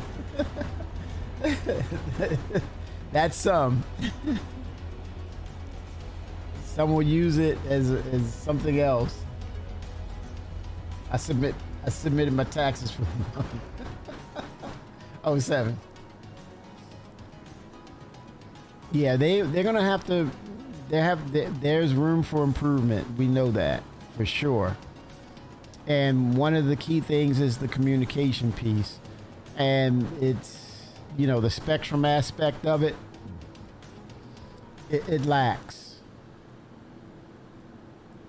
It definitely lacks. I mean, it's there. It's open. It's it's a usable tool, but the question is, are we really using it? And when I say we, I'm talking about collectively, CIG, community. I mean, we're using it, but CIG, it's based on CIG, utilizing the communication piece of Spectrum and actually being able to sift and identify what's important in there and taking, pulling that data and vetting it, verifying it, right? To say this is a valid statement.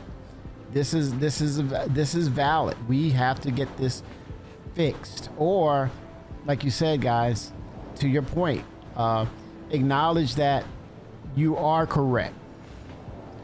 Acknowledge that, yeah, there is a problem with this.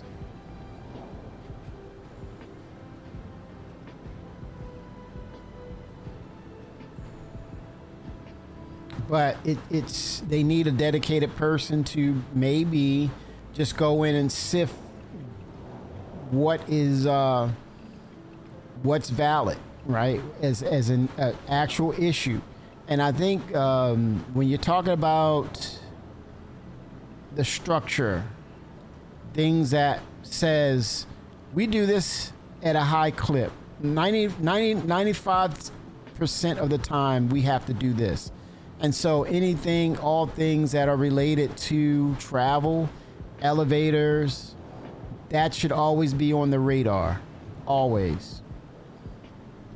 But I think once they get it done, I'm glad that it is something that Benoit has tasked himself as on his hit list of what to take care of. I'm glad it's on his plate because I know it's going to get done.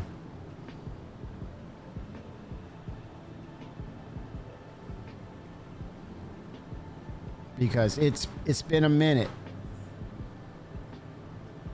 or let's say, is that saying it's been a minute? It's been an hour.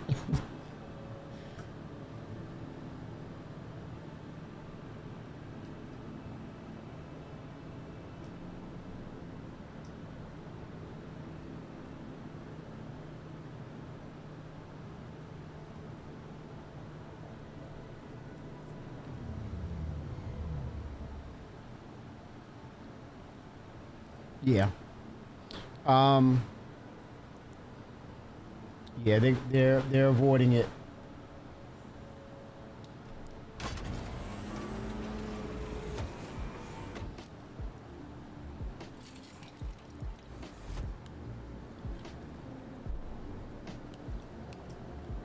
Maybe have a show called The Hit List or the what is that? Public Enemy #1. CIG's what is that? Bounty. You know, when you're on that bounty list. We don't need shows. Well, I mean, it is what it is. I mean, it comes across as communicated easily, but just an acknowledgement to say, hey, this is on our top 5 list. Have a top 5 list, or their Spectrum announcement. Okay, fair enough. A Spectrum announcement. Hey, this is on our, some of the devs that do the patches say this is on the top 5 list. This is still currently on the top 5 list that we're working on. Top 5.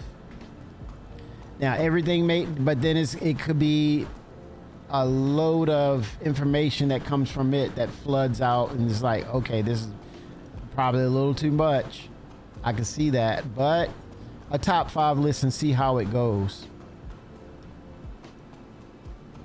But that's not my call. But I think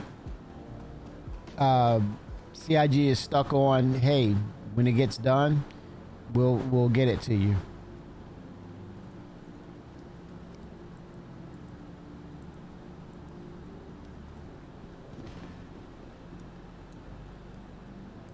Welcome to the ASOP vehicle retrieval system. Yep. But it's not just freight elevators. I mentioned that. It's more to it. And people are under the impression that it's just freight elevators. It's the what do they call it? The trans. I mentioned it earlier. It's a system. These systems are tied together. Transport systems.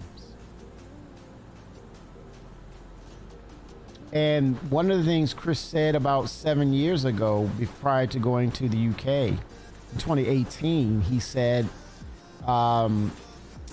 this entire system, or that system, freight elevators, the tram system, the calls to land for landing, ATC, the AT system, which also includes elevators and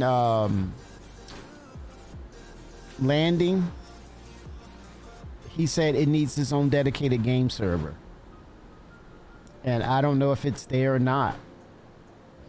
But we know that we're working on it. We know, but they're not going to, apparently they're not giving us updates. We're not getting updates from them. They just know that, hey, just know that it's being worked on. And let me see something. If it's on the roadmap.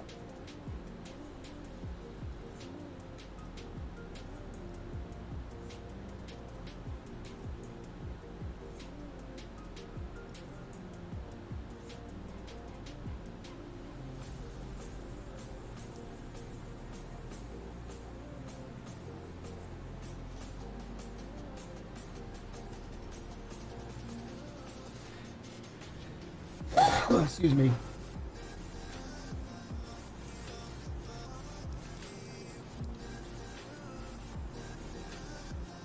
And this is Labor Day holiday, so we may not get a message of the day. Let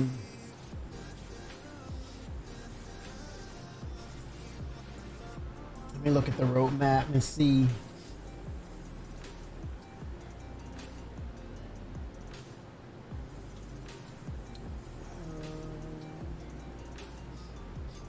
Roadmap. Let me get a roadmap. Let's see.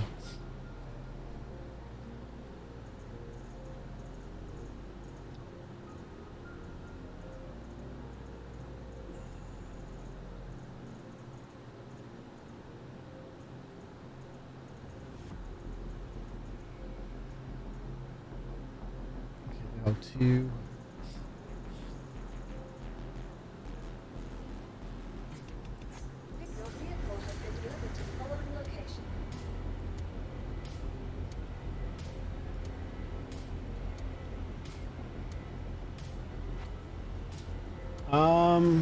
Okay, 4.3 is still being worked on. We have AI FPS turrets, adding anti-personal turrets for players to avoid or destroy, providing additional PvE challenge. NPC dropships, introducing dropships in Pyro, defending outposts and deploying reinforcements when the local population is attacked. That's tentative.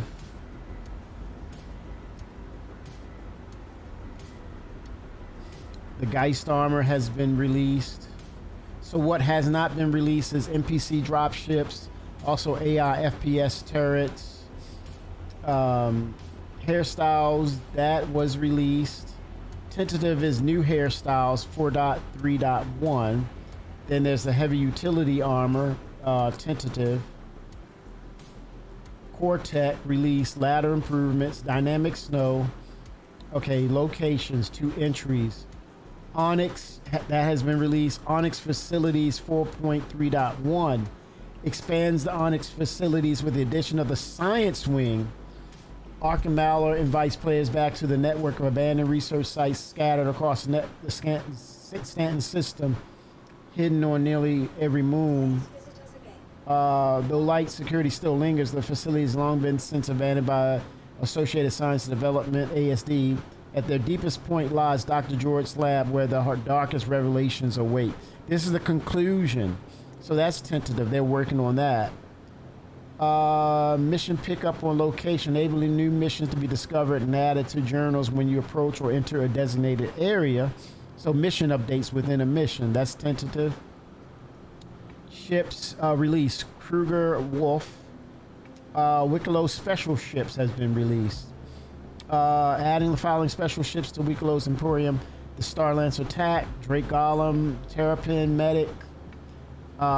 With upgraded components and a unique base livery, these rewards can be unlocked by completing Wicklow's contract. That's been released. Another ship flight tuning changes. Light fighters. That will be Gladius, Arrow, Hawk, Banu Defender, Talon, Blade, Cartual, and Mustang. And also Apollo's coming. And then weapons updates. Volt Sniper, nice. The Volt LMG, Fresnel, that's tentative, it's not out yet. A machine gun. The Bearing Laser Cannon, art refactors, updating the Bearing Cannon's art style and geometry. Nothing about functionality, just aesthetics. Now 1.0, Starware, Cortec, Star Sim, content instancing. That's going to be the lower depths for Area 18. Realistic audio mode, dynamic server meshing. They're scaling up. Star Audio, global illumination, Genesis Starkitect, new tool that scatters ground locations based on environmental and designer data to populate the world of Star Citizen at an unprecedented scale. So in other words, for Starkitect to work, don't we need more planets? Planetary Tech 5. A next generation of world creation with increased scale, complexity, and believability. The Genesis dynamic weather. Real-time simulation of weather fronts on a planetary scale. Rain, wind, thunder. Quantum travel. The Gale system. Insurance, taxes, and warranty. New system to handle medical, item, and in-vehicle insurance and associated fees. Law and security, implementing an updated system that handles law infractions along with security responses to criminal activity. That's all Stanton area. Reputation version 2. New player professions. Addition of new player professions to the persistent universe. Don't know what that could be, but it could be security, for piracy. That would be good because that poses as a new profession. Death of the Spaceman.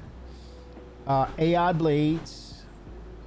Item misfire and wear. So I would think we need Maelstrom for this. Adding depth to equipment functionality with item misfire and gradual wear, requiring regular maintenance to ensure peak performance. So that could be something CitizenCon Direct could bring. Fire hazard, bringing fire hazards to ships and environments. Fire extinguisher mechanics. Charge and drain. Expanding utility of the multi-tool with the ability to drain and transfer power between objects. Unlocking new puzzle solving and support roles in missions, probably. Life support, that's going to be on the ships. Oxygen management, environmental controls, critical for survival.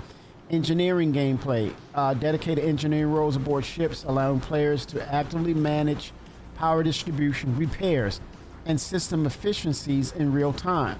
Solar flare, that's coming back. Vehicle radar and scanning rework, that's going to be new. I'm waiting for that. FPS radar and scanning on foot. In-flight control system and control surfaces, which I think this is Maelstrom again. Improving atmospheric flight dynamics with functional control surfaces, allowing for more precise maneuvering and realistic aerodynamics. Hangar upgrades, expanding personal hangar customizations with new upgrades, layouts, and functional improvements. This is still 1.0, so it's ongoing. It's under the umbrella of 1.0, but it can come sooner. But until then, it's work in progress. Weapon overheat, player space stations. I think this is base building. Implementing the ability to build homes among the stars with the introduction of player-made space bases. Crafting. Implementing the ability for players to craft various items, including resources from throughout the persistent universe. Base building. New mission location repair. I think that's 2026. Base building and stuff.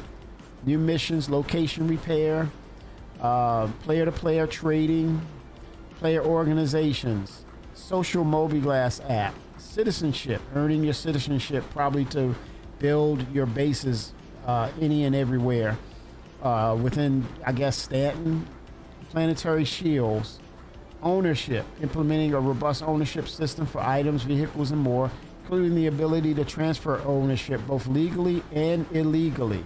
So that's true persistence. So that means we got to have dynamic server meshing for this type of true persistence. Because that data needs to go from system to system to system and travel accordingly as you update, dynamically change it. Utility tunnels, landing zones as the municipal works under ARCORP. That's the lower depths. Imperial Sports Federation, League of Sporting Organizations that banded together to standardize competitive sports. The Council, governing body for illegality. That's basically a syndicate, but it's called the Council. Council is a collective of syndicates, gangs, and outlaws who mandate criminal activity throughout the system. They mandate it, so they could be attacked. Well, they could probably attack pirates who are doing or not falling in line. I like it. Hopefully that will, you're doing things that's outside of the jurisdiction. You have to do things within mission parameters. You can get attacked by them because you're in their territory. Hey, I never gave you permission to come in here and operate. You need to get permission first, huh?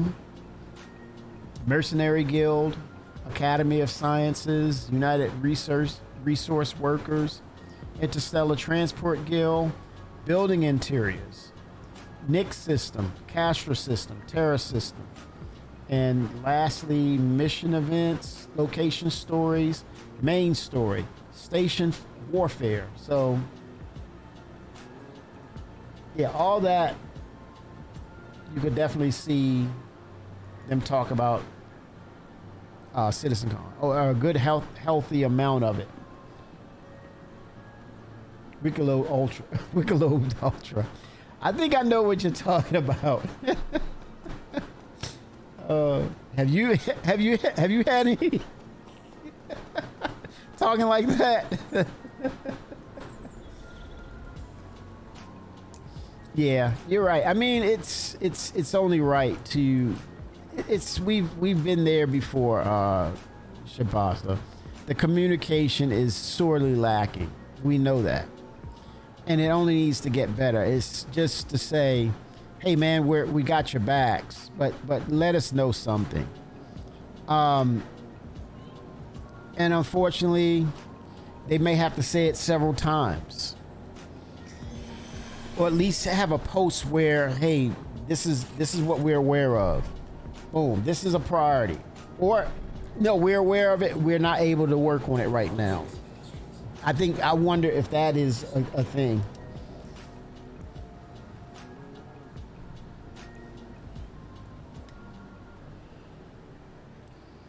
Man, the UI makes me want to.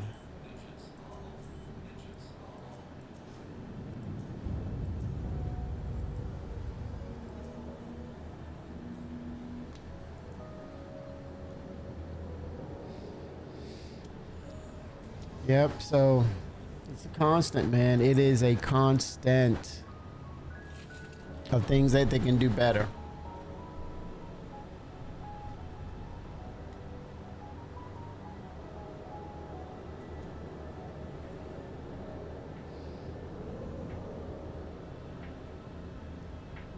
Okay, I'm in the queue. Let the queue do its thing. There we go. Yep. Just by saying that, not gonna force it.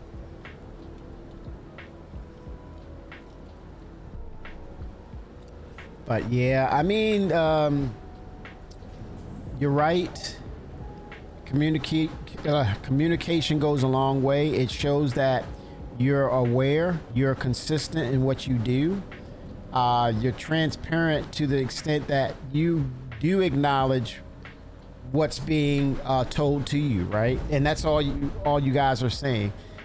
And I'm not trying to absolve CIG from what they're supposed to do. Just having the courtesy. It's a courtesy, man. Oh man, I don't know.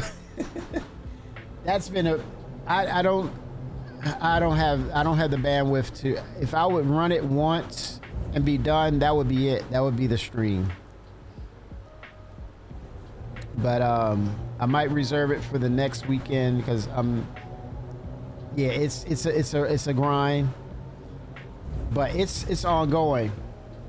No, they're not done. As a matter of fact, I was just saying 4.3.1 is going to be the rest of the story, the actual finale of the story. So yeah, exactly. Yeah, it is. Yep. So it's, man, I'm telling you, it really sets it up nicely for the Halloween situation, right? But no, I wouldn't mind jumping in. Well, I'm looking at my time, man, and I'm back on the grind. Gotta get my mind right.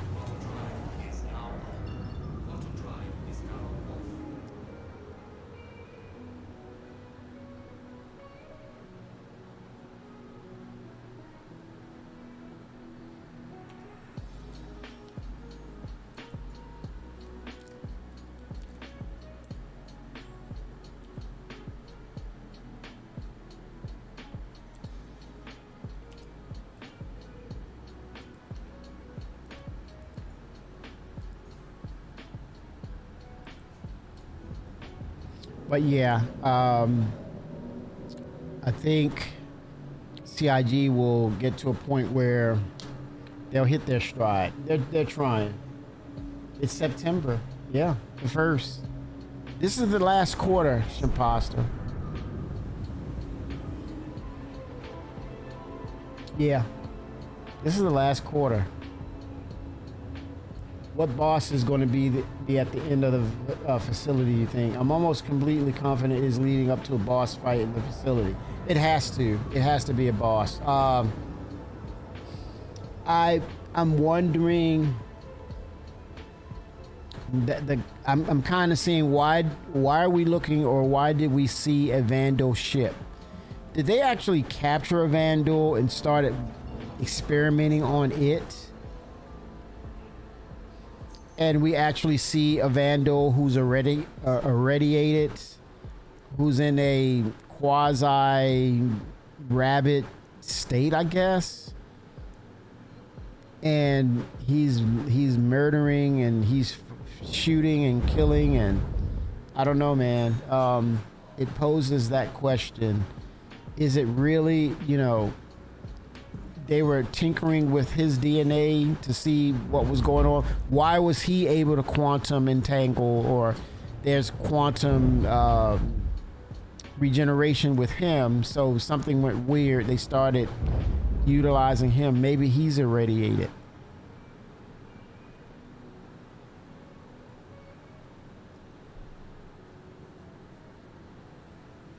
Well, they've been used.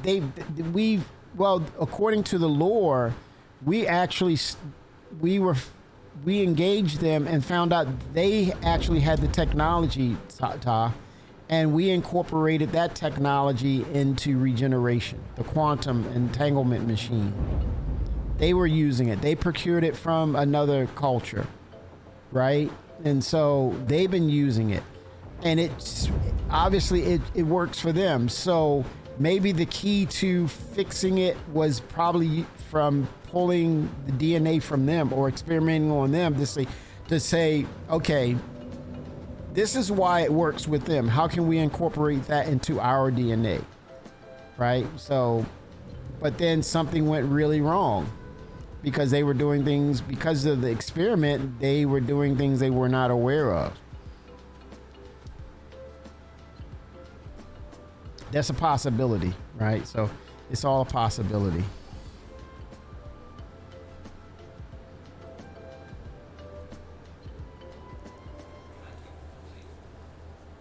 But Apex Valakar, that far down inside of a facility, that's why I wonder.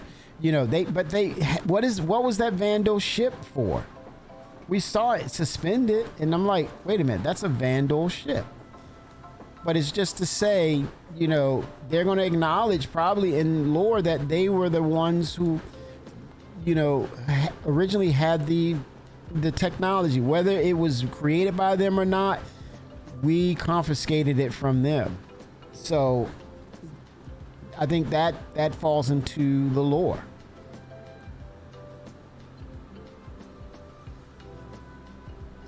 I believe so. I think it's going to lead up to why we actually need Death of the Spaceman. There's a need for it to reset things properly. There'll be lore tied to why that is. I think it's probably in the scripts for the scientists when it's finally revealed.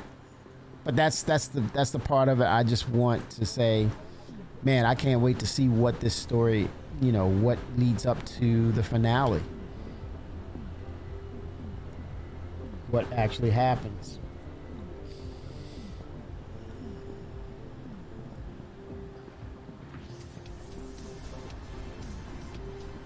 Let's see something here.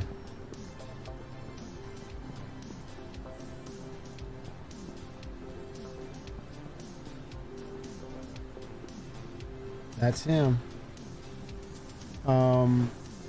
Upload the power usage data. Oh God.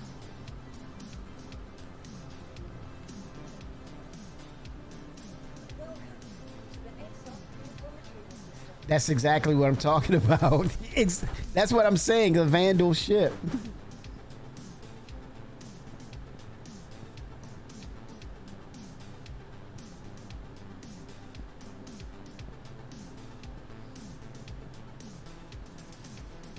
Right, and then the lower depths itself, I'm saying, was that ship abandoned? Of course that ship wasn't abandoned. The Wolf is incredible, Shimpasta. I have flown it. Let's see. Let me grab one and do a little sample of it. It's Kruger. Oh shoot, let me do a claim.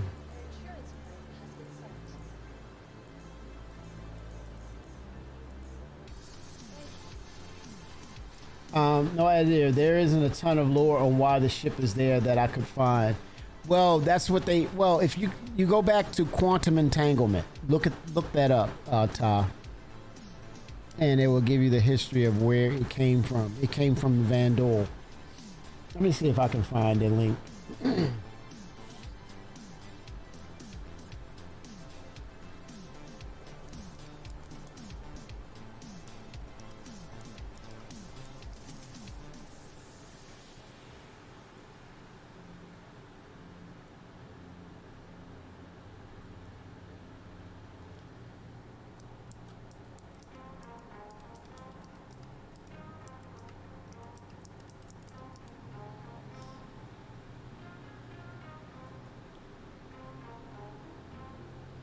No results.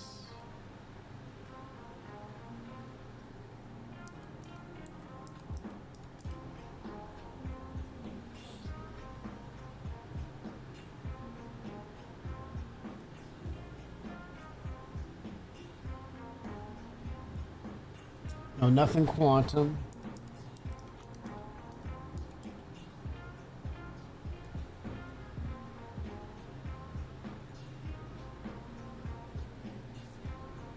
Let's see here.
Probably have to do a deep dive on searching this.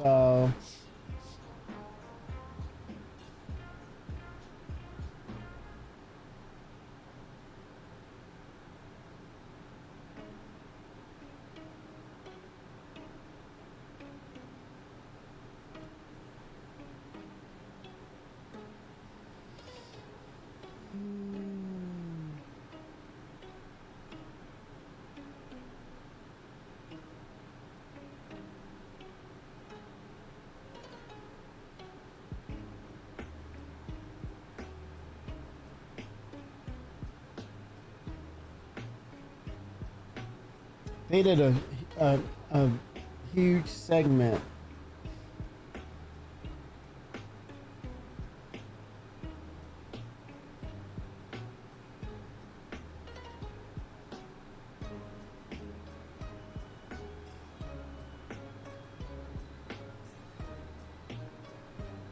I think it was a piece by Chris Roberts. He came in and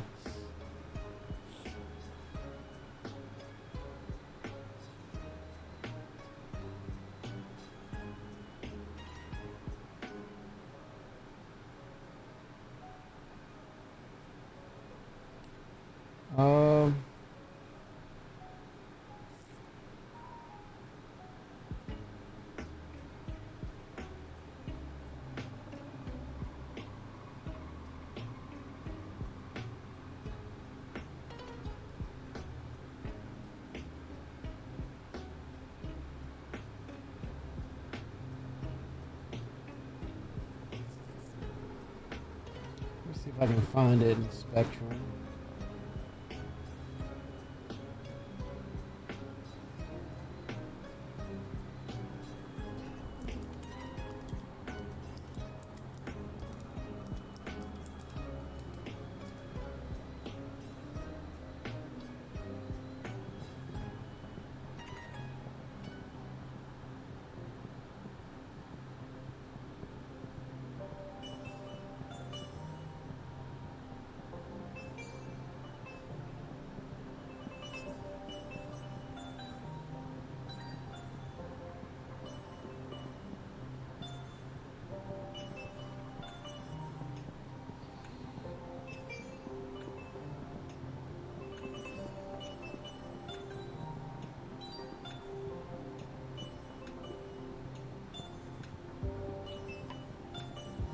The link to it, but it's not what Chris mentioned about the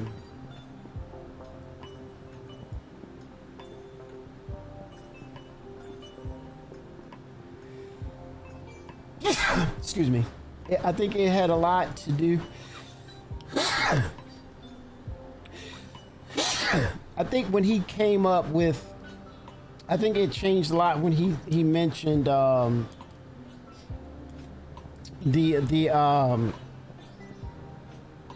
quantum entanglement mechanic, and I think it came from Chris himself. Let me see. I think that explained, or he wanted clarity about that. It came out. We almost thought it came out of nowhere because he felt like, "Hey, I got something you all need to see." But they call it quantum entanglement. Let me look in Spectrum.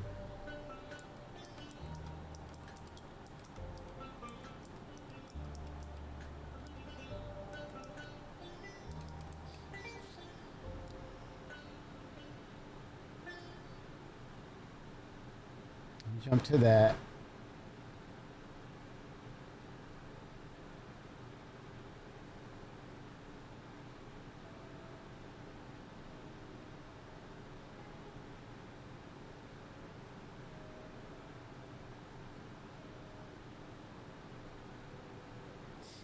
Regeneration Echo Quantum Entanglement Narrative Team.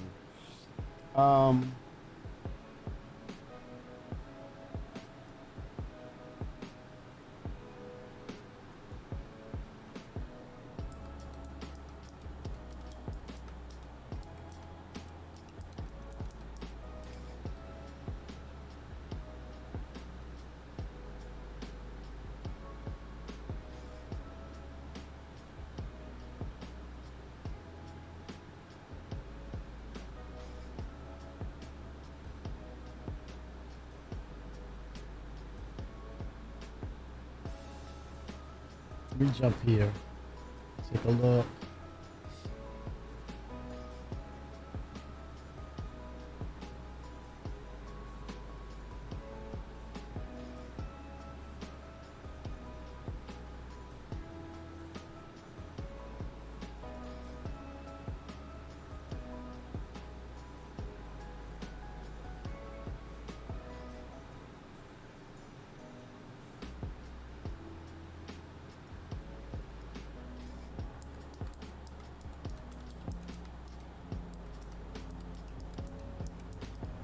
Quantum entanglement.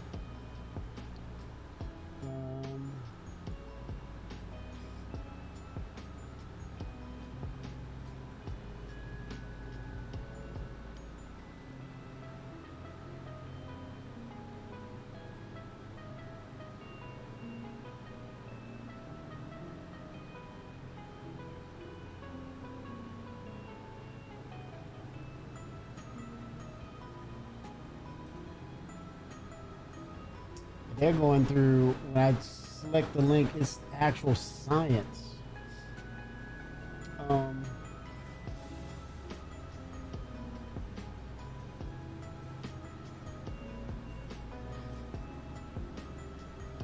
Holy smokes.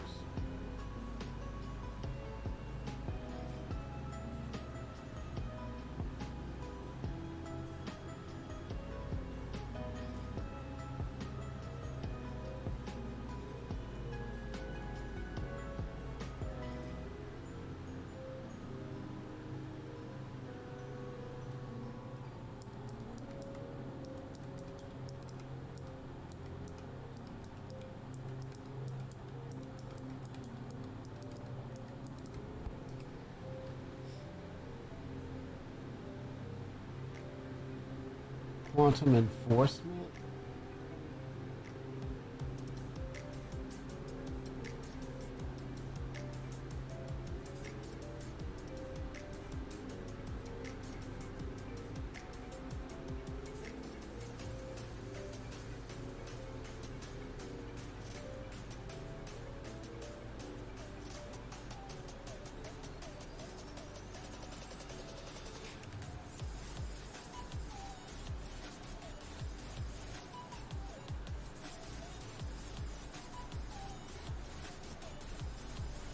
Yes, quantum is a big name. I mean,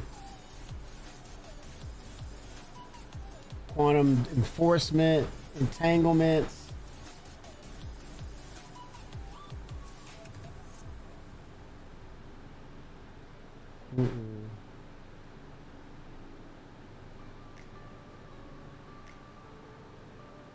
Yeah, I gotta dig deeper to see.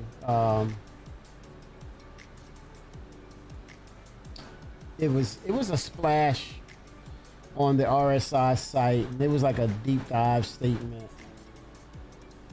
07 scavenger. 07. What is going on? How tricks. Tricks are for kids, man.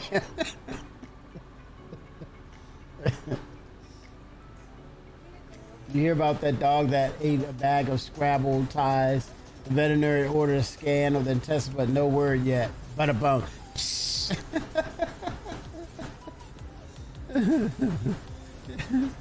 You said it went into his bowels? Oh, you mean bowels? Oh gosh.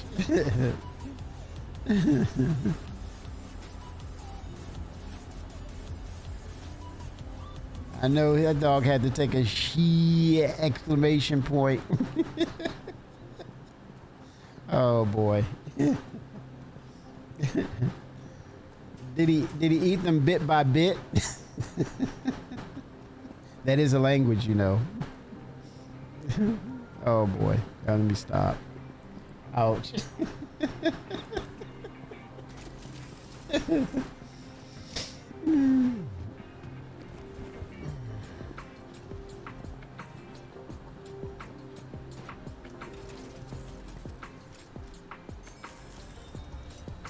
Oh, 07 Akuma.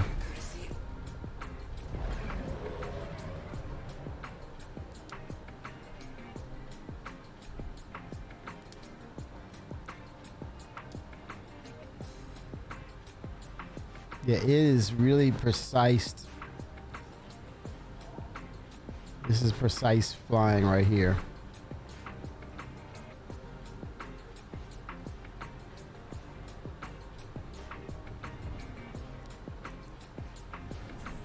It is. '07 Rizzy.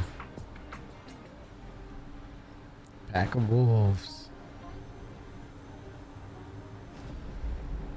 Woo! She flies, man. She flies. Let's see something here.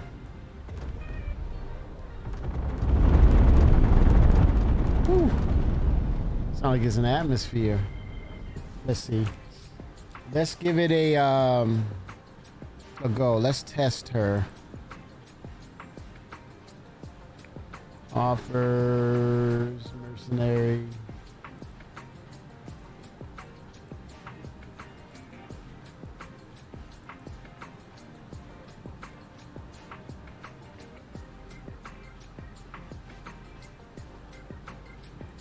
Okay, let's go ahead and take this guy out. Track.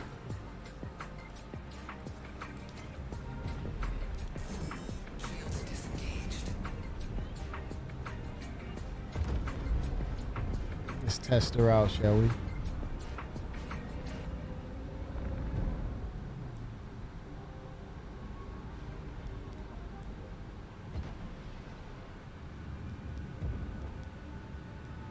I'm looking for couple decouple. Okay, there it is. Couple decouple.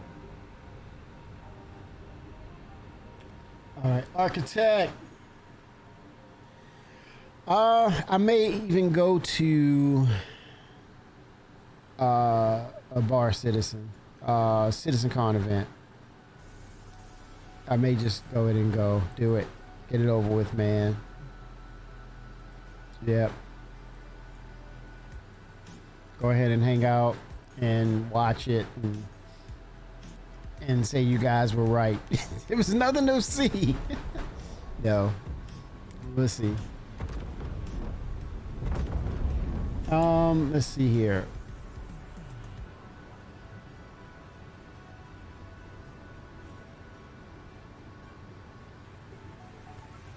Yeah, I know this has quantum capabilities. Okay.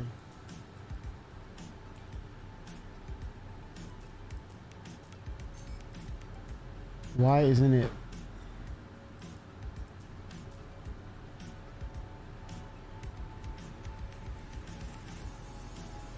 Okay, what's weird? What's going on here? Shield generator.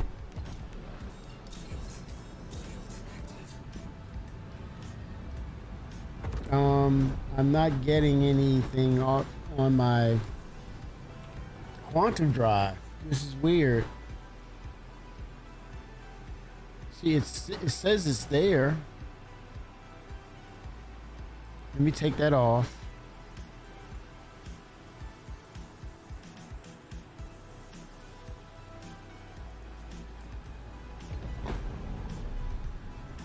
Okay, my quantum drive is like it's dead or not.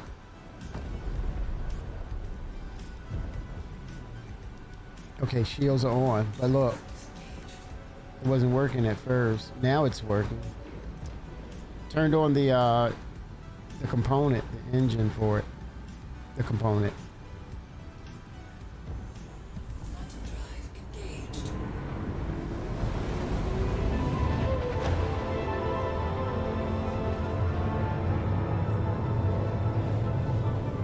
Well, the thing is, I think it's more in Akuma. I think this is more a concept of what will happen if you fly these in a precise flying squadron, as opposed to just a single entity that could get itself in trouble. I think they're pushing the narrative of squadron combat versus multi-crew / capital ship stuff. What they're trying to do is you're looking at the specifics of each ship and using that as your advantage and how you function, not just as a single player. But keep in mind, they're concepting the MMO, right?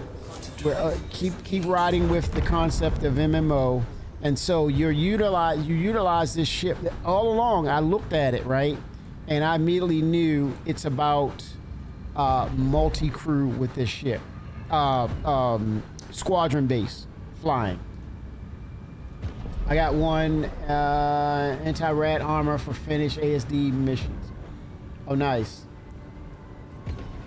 But yeah, as a group, that they're formidable. And I went in with this idea of saying I'm not going to fly this really solo.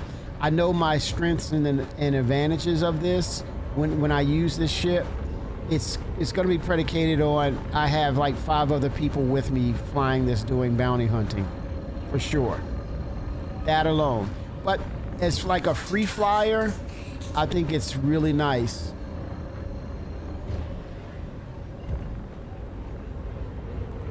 But yeah, if you see it for as a single entity of doing things solo, no, it's not. That is not its design matrix. That is not its purpose. It'll probably be next weekend. I'm gonna put some time away from myself. I have another busy week, so I'm gonna balance that for my mental health, man. And this ASD stuff, it's still we're getting to 4.3.1 patch. That's the end story. So this is going to be around for a bit. Quantum drive disengaged. Okay, it says too close. Okay.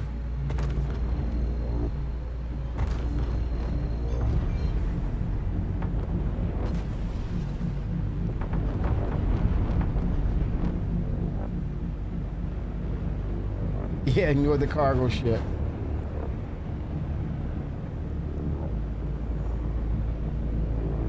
Oh yeah, man. I mean, it's you're taking care of yourself, man. You got to have a balance for clarity and make sure you're doing things right. Not just for other people, but mainly for yourself. Don't wear yourself down, man. For what?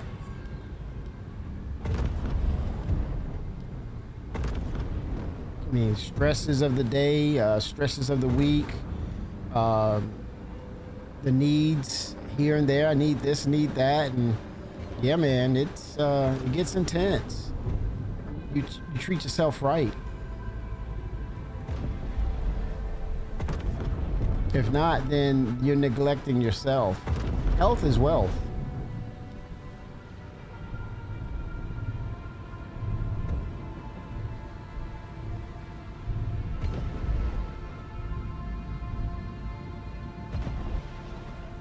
You can't help someone else until you help yourself.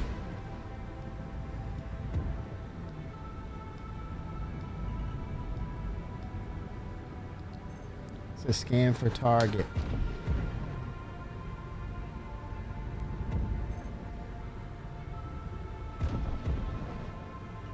I was expecting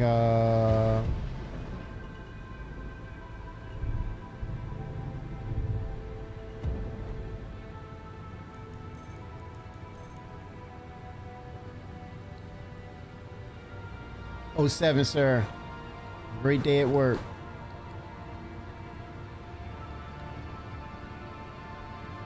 Is that guy in a... Okay, they're not... I don't think they're hostile.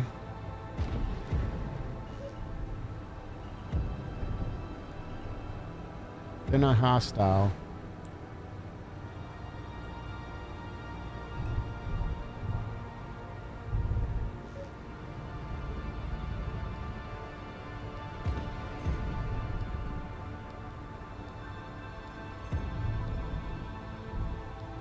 '07 Kuma. I don't see contract, untracked, track. Go to Shubin, untracked, track.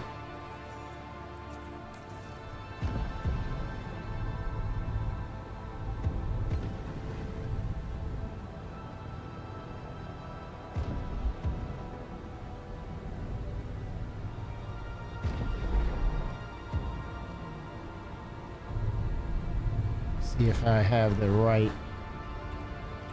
Go to Schumann.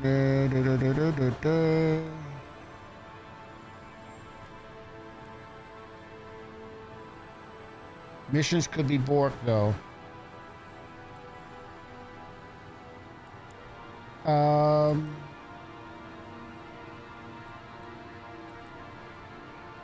Okay, let me look at the contract. Go to Schumann what? Go to Schumann SPAL 12. Go to Schumann Processing SPAL 12.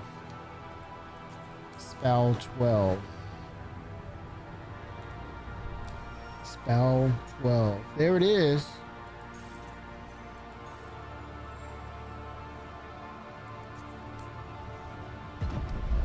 Shields disengaged. I wanted PvE combat.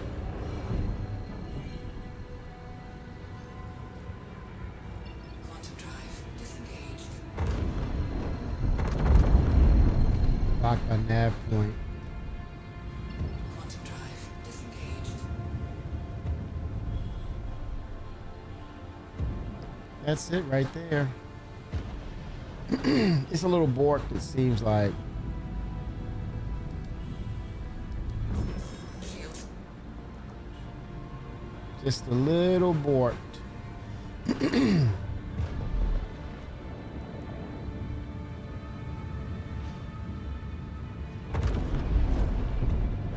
Turn to Schumann. Yep, complete it.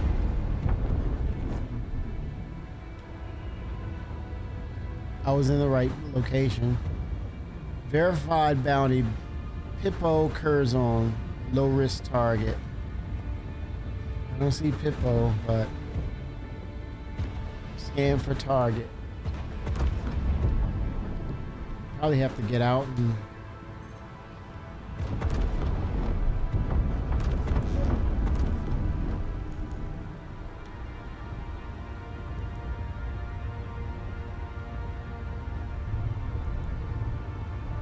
Pippo Curzon. Where's that?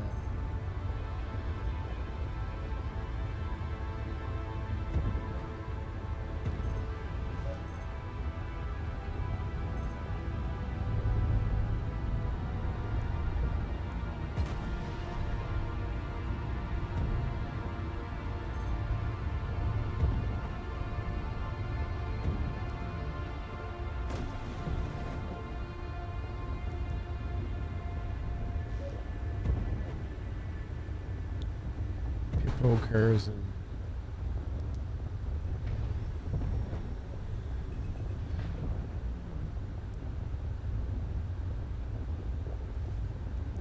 safe arrival achieved. Safe arrival. Systems disengaged.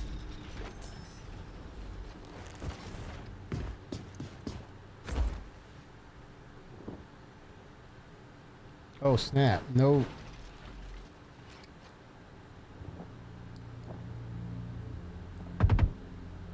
Wait a minute. I don't have any ammo, dude. Holy smokes, dude. No ammo.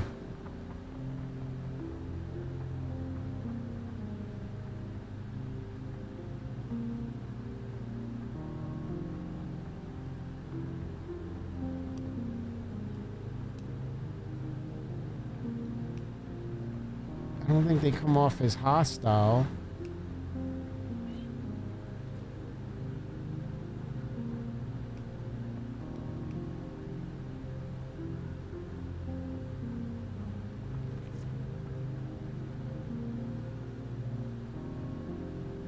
It just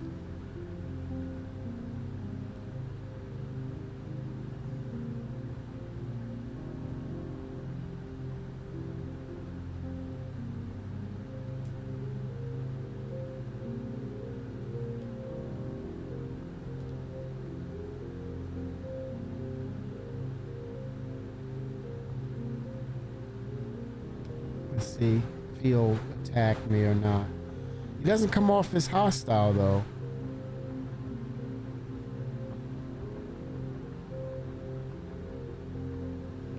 The security guy.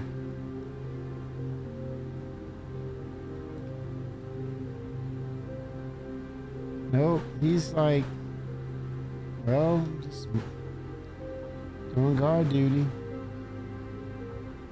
That's why I'm wondering, is this guy inside the facility? But then he would be a hostile inside that facility.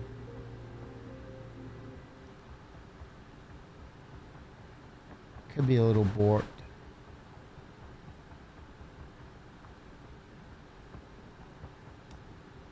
See, he's up on the cliff.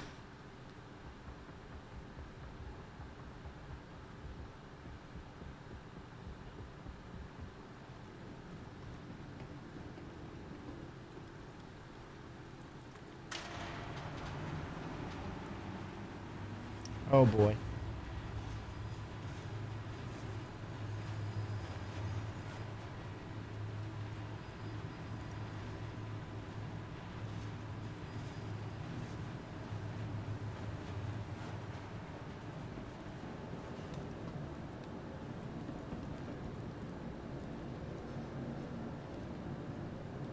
That's just a worker.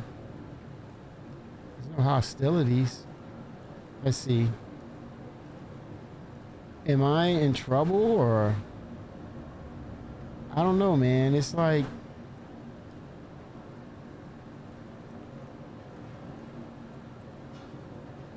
I didn't do anything wrong. I might be risking this. I'm gonna come out here.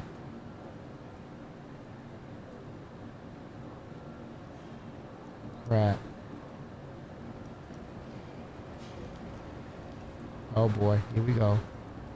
Here we freaking go. Yeah, they would have popped me by now. No hostilities. No issues. Business as usual. Could that be him?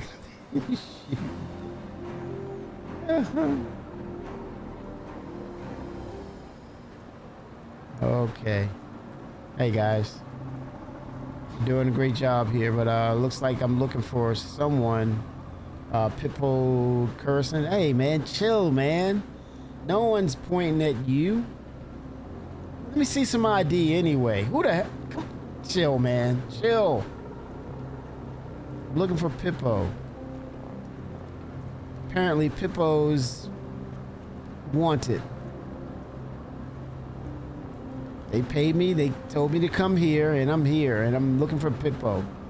Just keep doing what you're doing. I don't know, man. Pippo may have left the scene.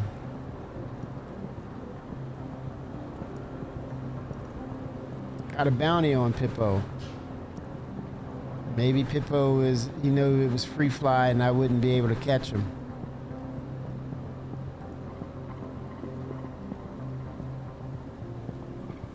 Yeah, no Pippo.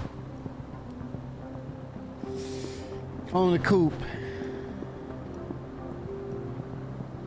Hey, while I'm here, anybody got any FS9s or? I'm back in ammo, man. How are you?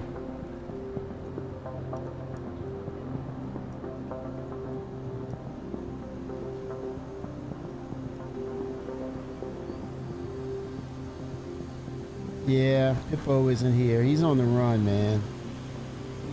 Someone tipped him off. Someone tipped him off.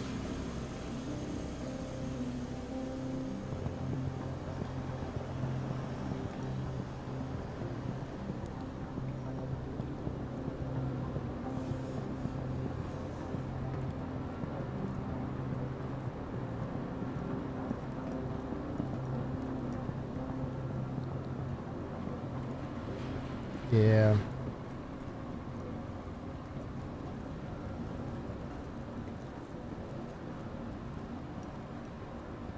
Anybody know? Hey, I'm looking for Pippo. You seen him? I'm looking for Pippo, man. Yeah, apparently UE is looking out for him.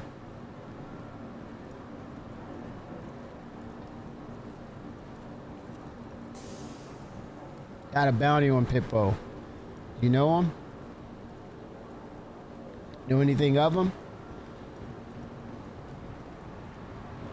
Well, tell him Kimmy's got a bounty on him and he need to turn himself in.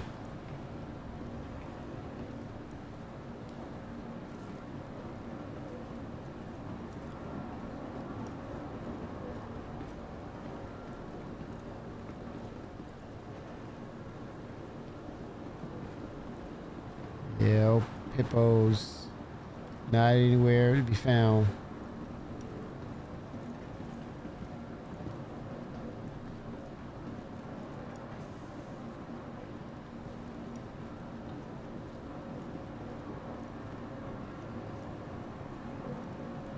Bounty with arms.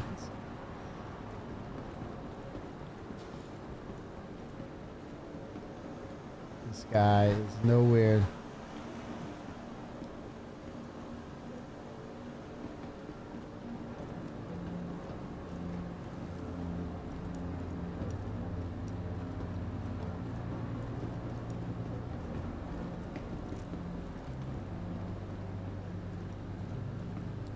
Yeah, he's nowhere here. I'm gonna abandon this one.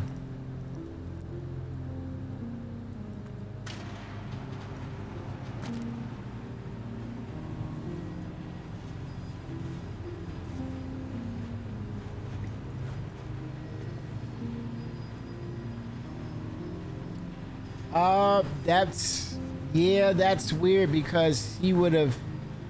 I'm gonna get back into the ship, because I was in the vicinity.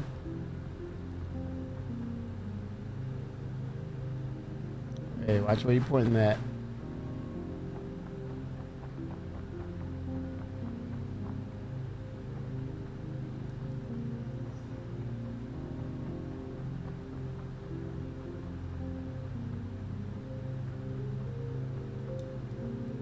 Let's see.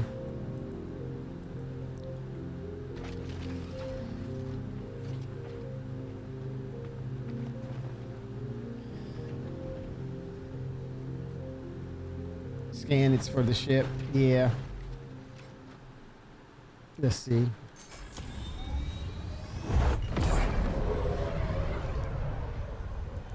Here we go. Landing gear raised. Okay. I'm pinging.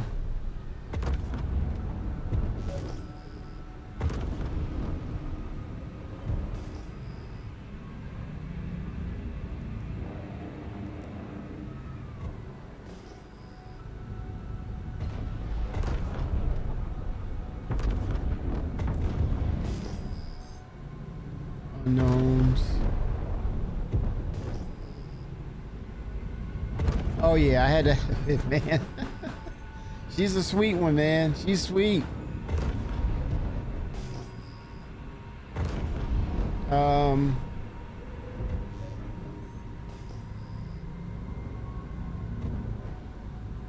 Okay. This guy is definitely hard to find, man.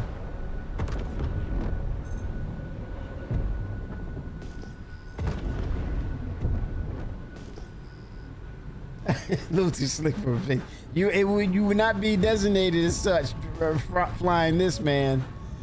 You would be out of the space bum game. You were like, hey, you're gaslighting me, man. That's luxury.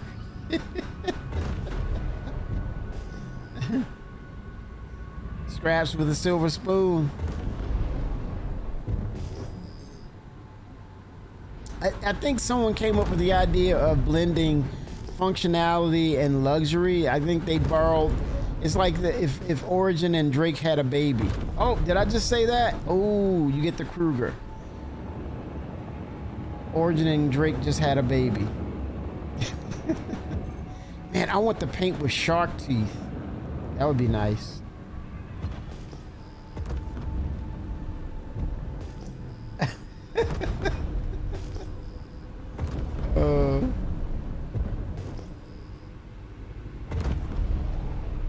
Yeah, I'm thinking return to facility.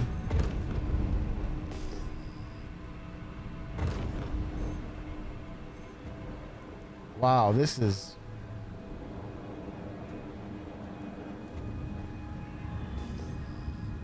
See, it says return, right? I'm there. Oh, scanning. Okay, okay. Let's see. Let's see. Come on and work. Scanned. No targets up there. Moderate.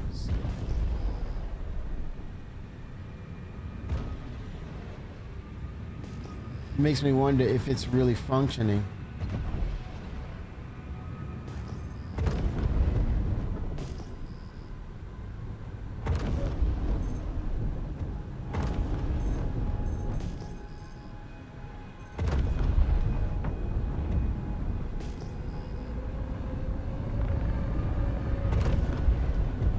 Oh man, this is...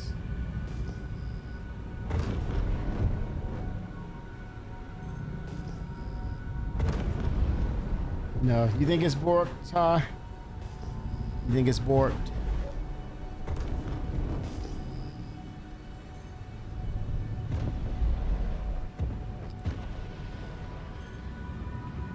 Turn off weapons because the ship looks much better with hidden weapons. There you go. There you go. Disengaged.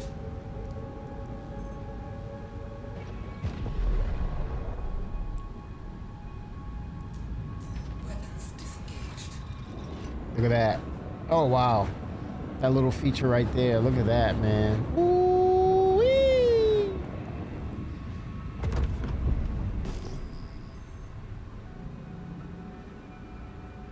Oh, you get red outs quick.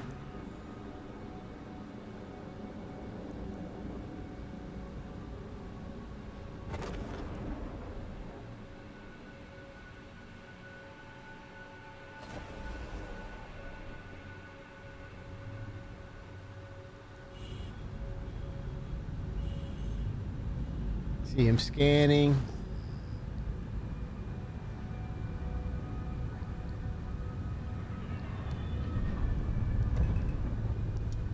Shields active.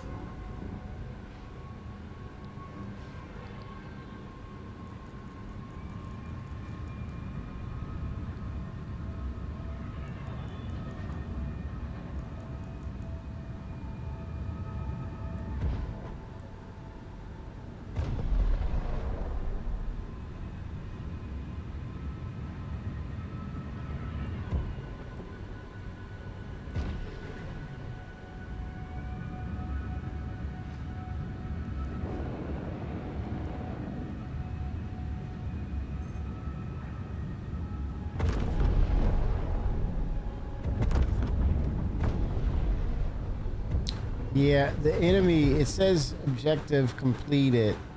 Scan for target.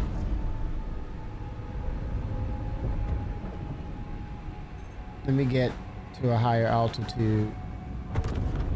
Maybe he's not that low. Altitude wise.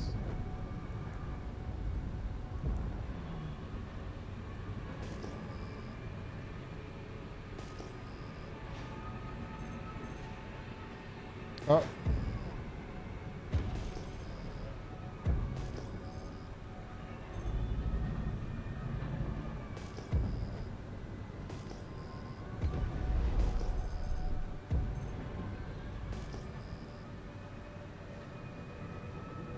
Correct. And there's, you know, the radar never showed up. And I looked at this little red marker thinking, nope, that's a point of interest.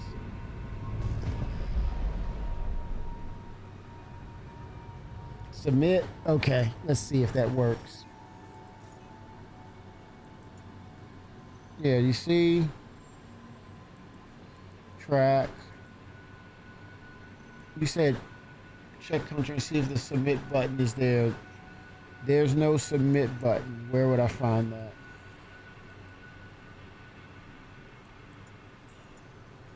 Yeah, see? Go to Shubin.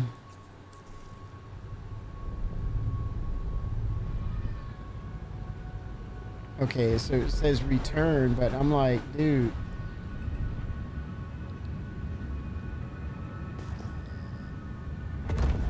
keeps telling me, oh, go back, and I'm like, dude, I'm here.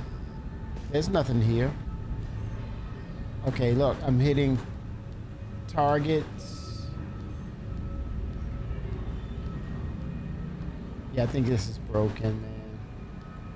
That's my assessment. Like, okay, let me return. See, I'm there.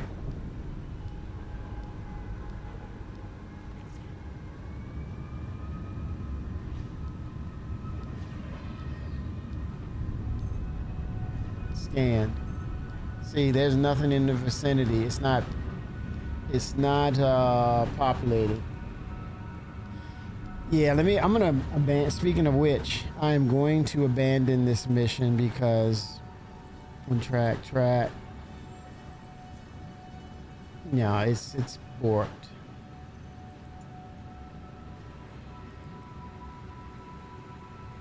Yeah.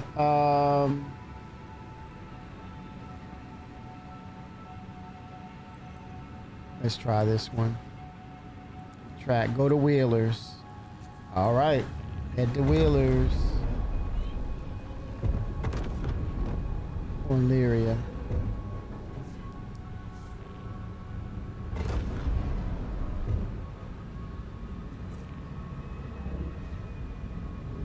Okay, let's see.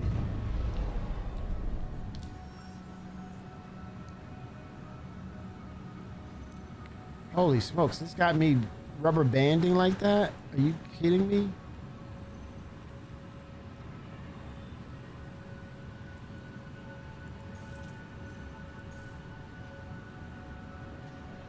Now it corrected itself. Shields active.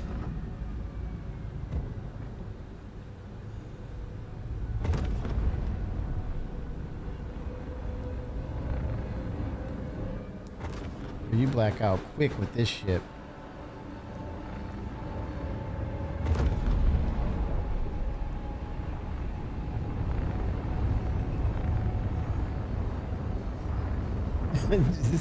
Yeah, it's gotten better, but yeah, it's definitely still lacking much in the regards of low desync, quality of gameplay experience. It's lacking. But I think this is what they need to, in order to get this thing, you know, on the right path. They need to see it. They need to build on it.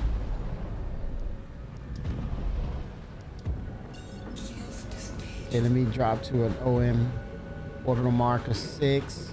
Let's try that. I want to test this thing out, man, in combat. And I'm like, come on now, give me some combat now. All right, there's Wheelers. Look at that. It doesn't even want to. I can go to Humboldt, but over here it's like, no, you can't go there. That's where the mission parameter is. I'm like, huh?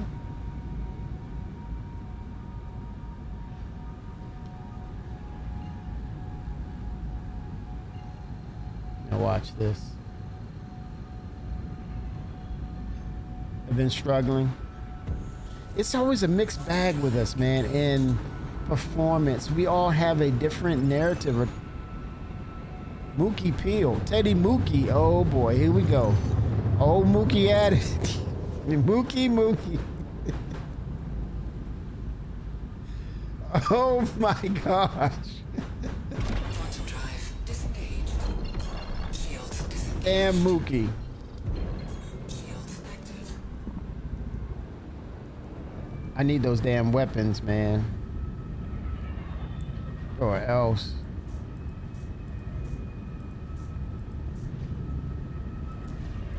Weapons active. Hell yeah.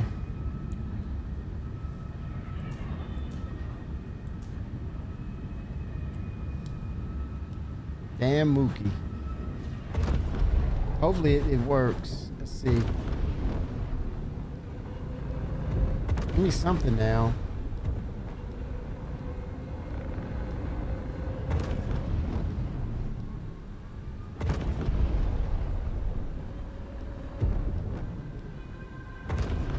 Oh.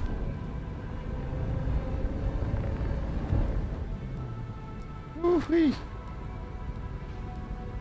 Contact confirmed. That must be him. Oh, it was red and it didn't. Oh boy.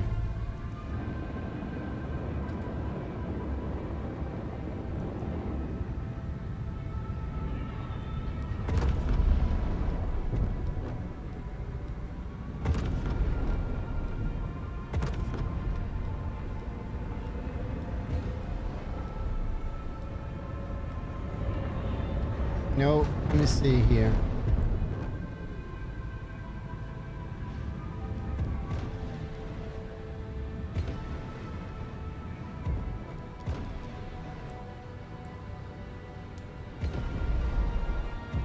Hold on.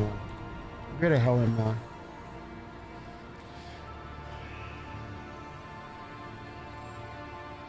Yeah, this is okay,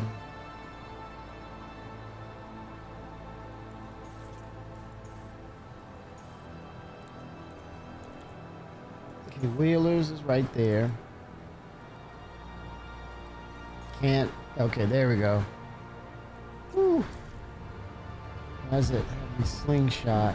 Shields disengaged.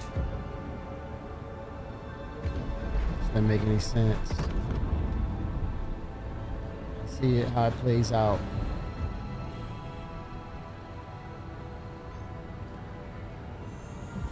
I didn't realize bounties are working now. They're not.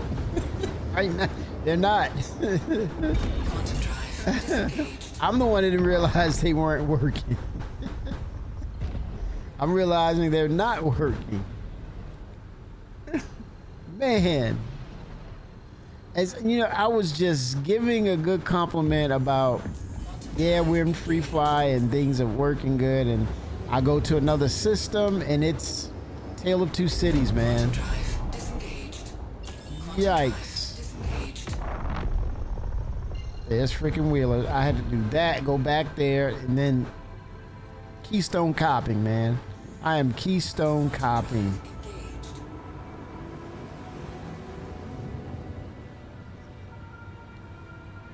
Police officers like, we don't do that, man. That's, are you kidding? Apparently we do this in Star Citizen. Oh my gosh. Okay, here we go. Quantum drive disengaged. Shields active.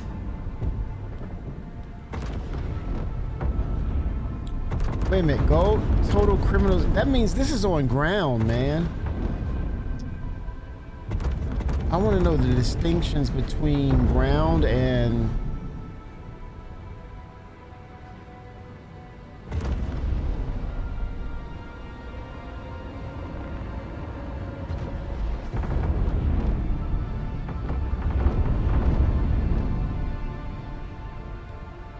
same thing again.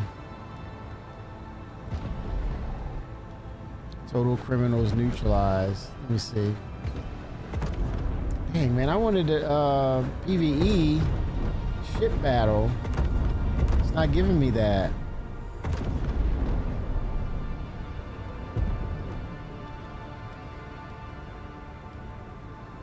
Dang it.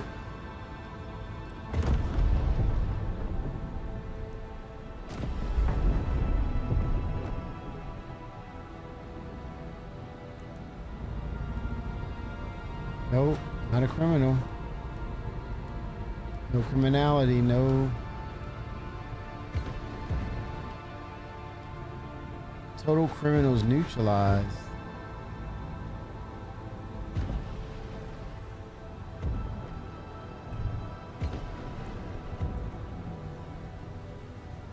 Or there was someone walking or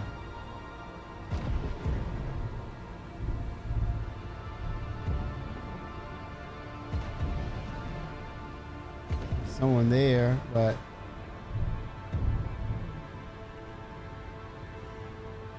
no hostilities. See, again, it's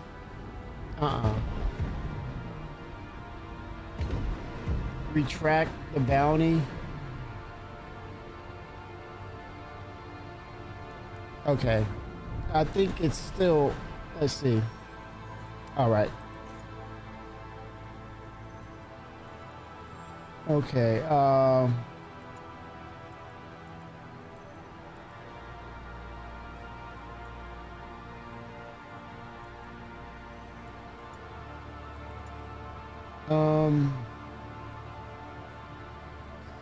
it disappeared because I thought I accepted, untrack that, right? No, it's just not there. Look at that. That's the only thing. And it was Wheelers. It disappeared.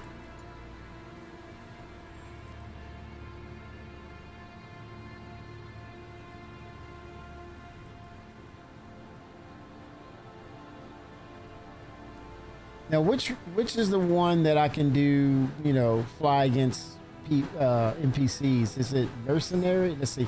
That's probably bad stuff. Bounty hunting.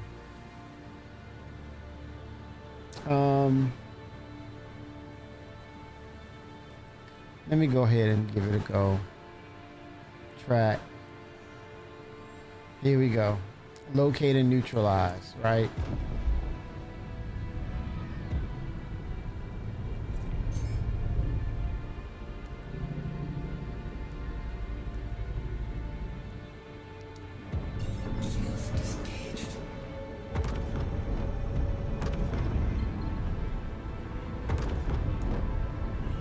Yeah, but I did, it was Wheelers, remember? Earlier it was Wheelers, and it disappeared. Go to Wheelers, and I went that route. Okay.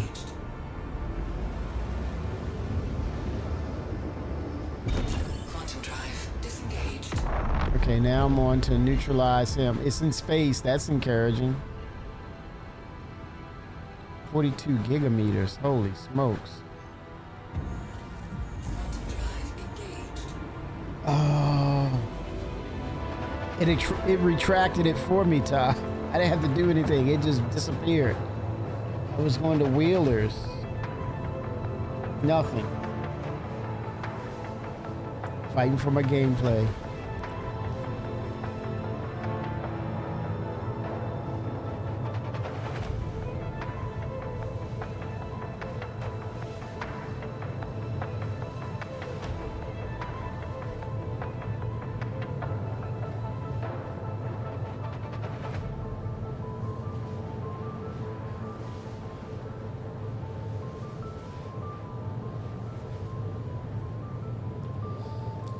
Oh boy.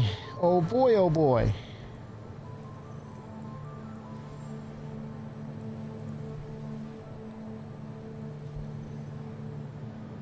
Oh wow, what a run. Look at that. In the distance.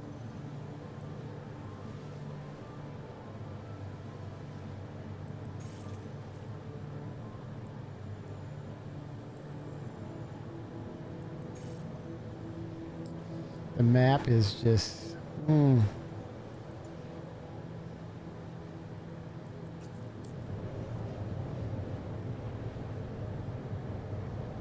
gonna bio break real quick.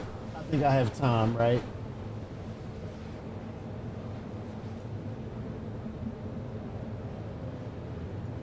Not, I'm a dead man. Definitely a spaceman. Quantum fuel 75%.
All right, let's see, man.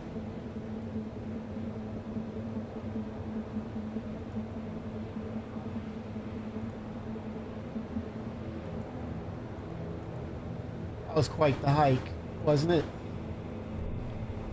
Okay, let's see. Let's see what we're up against. Might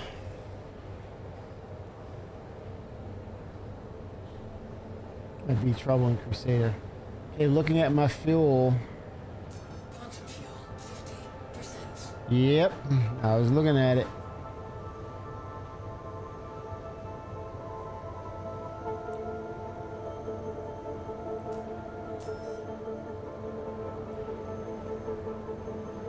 Oh boy.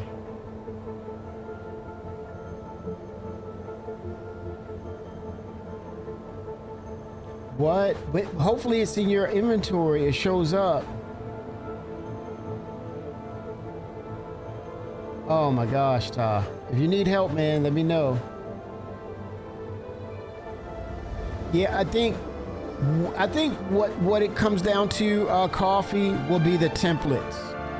And with the templates, you'll always have the ability to potentially craft that item and change its dynamics as far as, is it light, is it heavy, through the crafting abilities. But the template is your schematic of how to create it.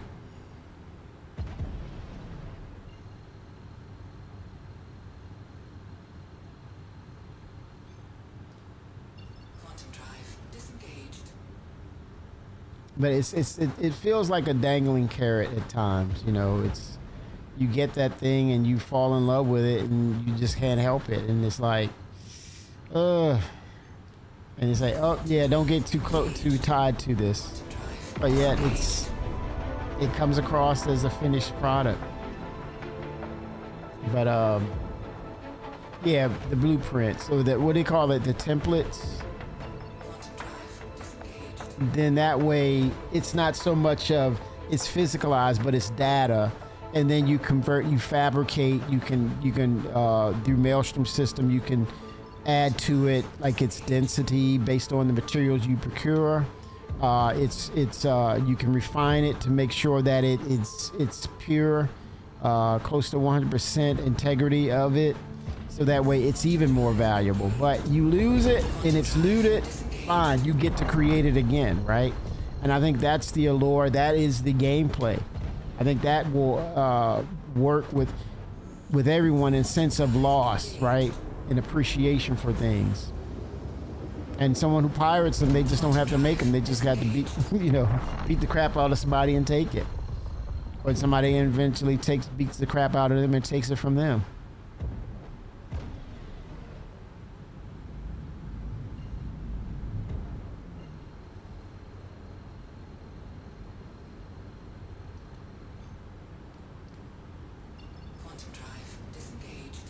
Why isn't it working? Okay, let me see if I can filter it by the map, the road map.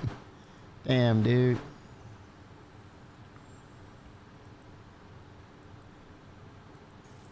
Okay,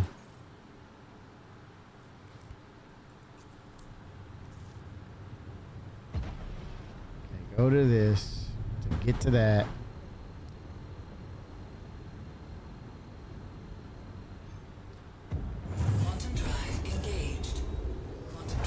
Yeah. Grim Hex. Okay, I'm hexing, man. Here we go. All right. Get those shields up. Here we go. Contract failed. You gotta be freaking kidding me, man. What a joke. What a freaking joke. Golly. I'm gonna call for a landing, man. I gotta refuel. Gotta be freaking kidding me.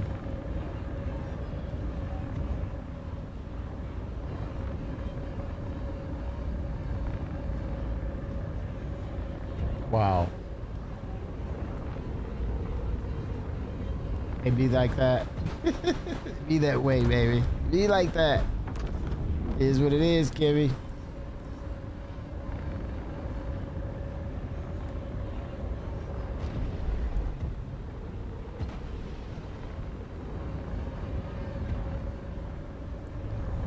Okay, where am I?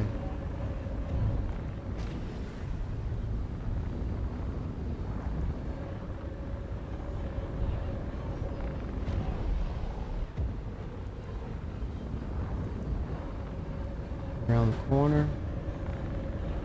Okay.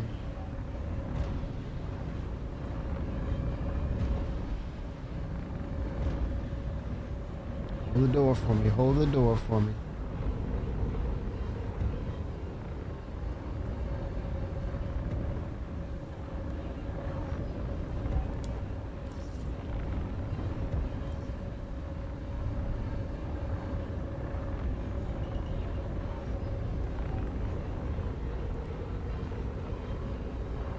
So odd.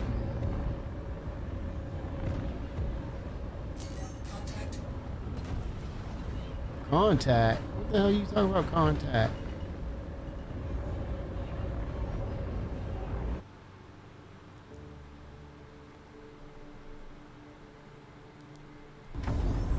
After Hex. G-Hex. Safe arrival achieved. Systems disengaged. Hanging out at the G-Hex, man.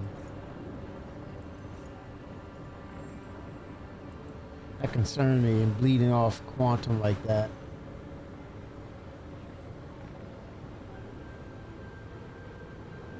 Okay, cycling through.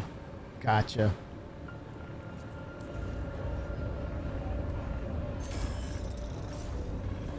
Your adventure, courtesy of Kruger Intergalactic. Systems active. Launch successful.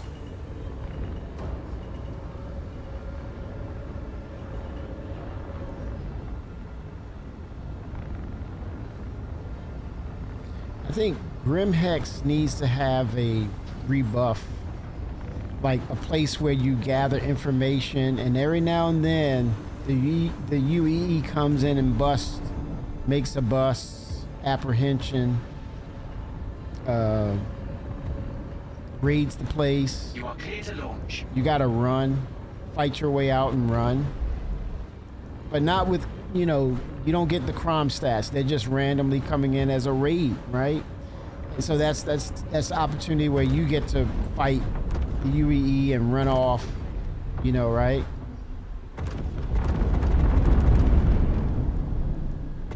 And maybe there's a dampening technology that kind of keeps your identity from being registered. So it scrambles it, gives them an arbitrary identifier. So when you leave the jurisdiction of Grimhex, it reverts back to your original identifier. So in the vicinity, you're able to run, fight the UEE when they do those raids. Maybe that sucks. But it will bring some energy back to Grimhex. Okay, let's see. Bounty. Contract. Offers.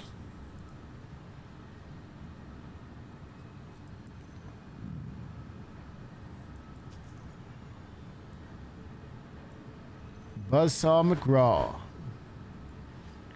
Okay, Baba Louie.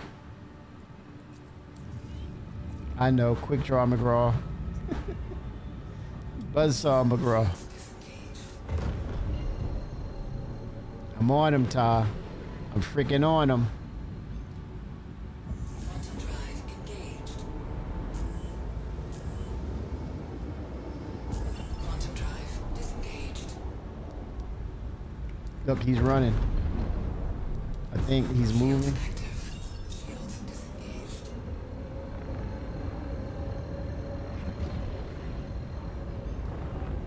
Quantum drive. Obstructed. Damn it. Look, he's moving. Oh, crap.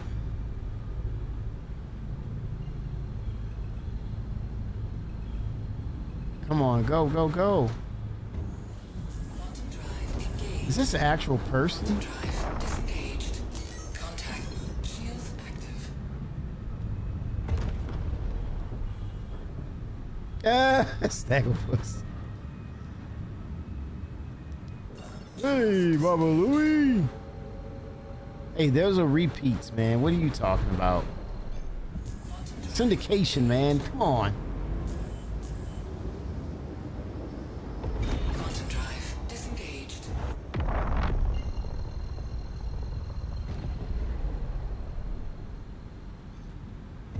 Quantum drive engaged. Quantum drive disengaged. Damn, he's running. Woo. Quantum drive engaged. Quantum drive disengaged. Contact confirmed.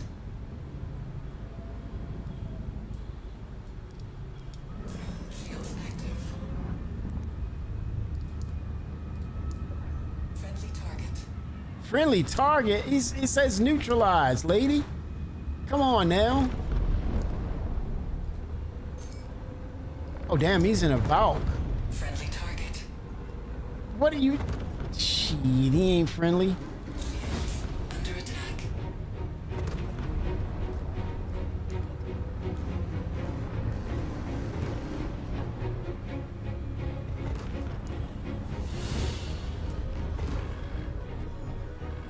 Jab and punch. Stick and jab. Stick and jab, baby. Stick and jab.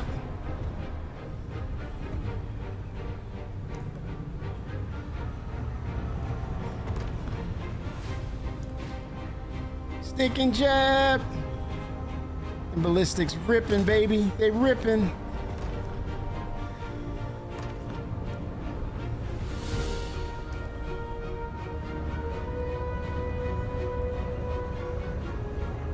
Ooh, gat, gat, gat, gat, gat, gat, gat, gat. Ooh, punch one. Stick and jab. Yes! Contract fail. How?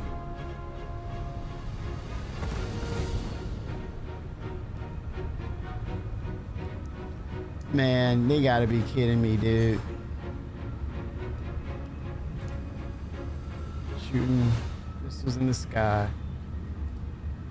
Dang. How? Uh-huh.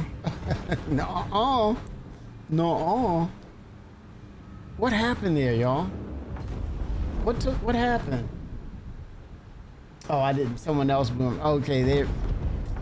Was that an actual? That wasn't an actual player. I think that was a NPC. And I think they died too. He took them out.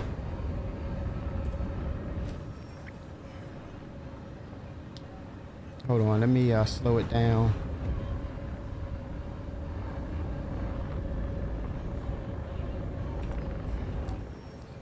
Contracts.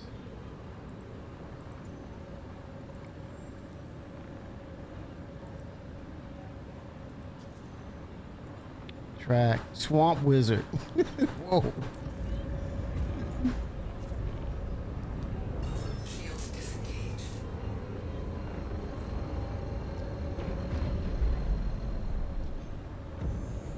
Quantum drive engaged. Quantum drive disengaged.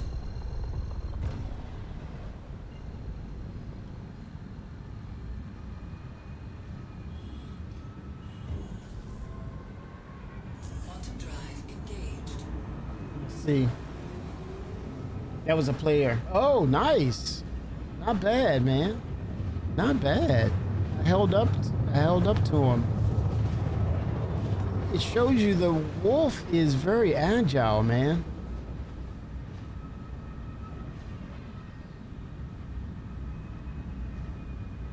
Quantum drive disengaged.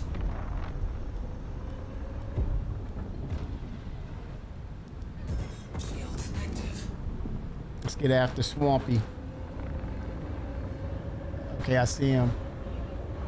Let's get after Swampy. Let's get him.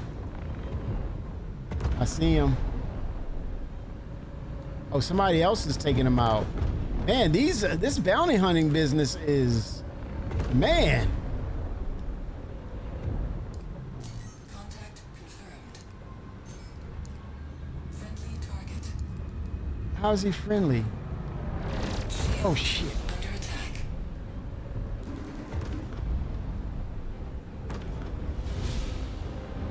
Gives me these bad readings.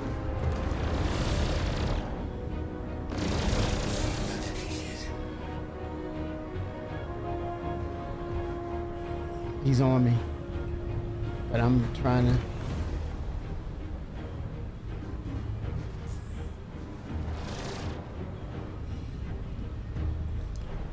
Right at you, Swampy. Right back at you.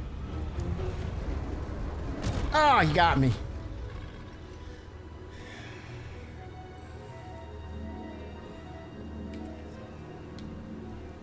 He soft death me. It was giving me these false negatives, man. Like, friendly. He wasn't friendly.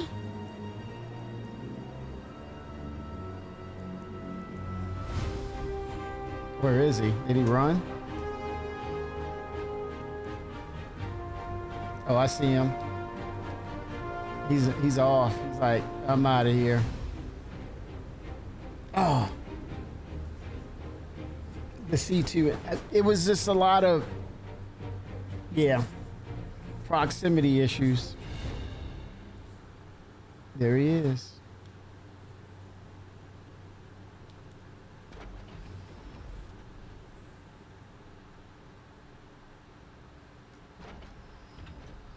Hold on, let me see something.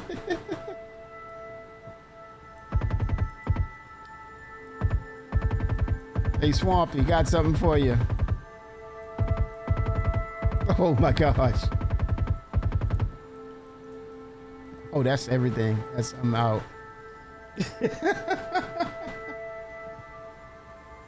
Yeah, it's a larger target.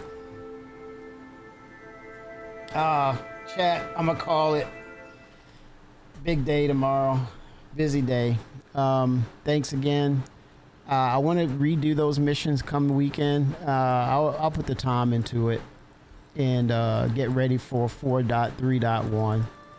But hey, happy Labor Day to everyone. We are headed towards the road to CitizenCon next month.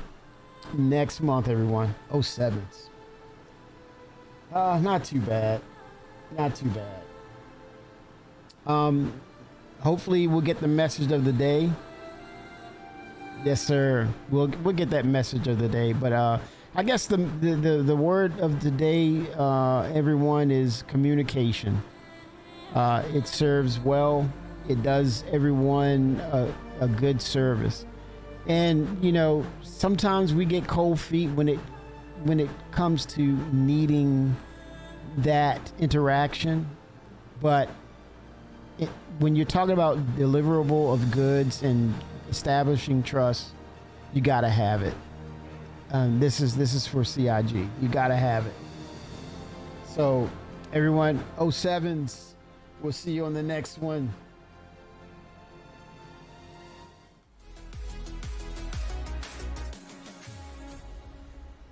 Oh, 7.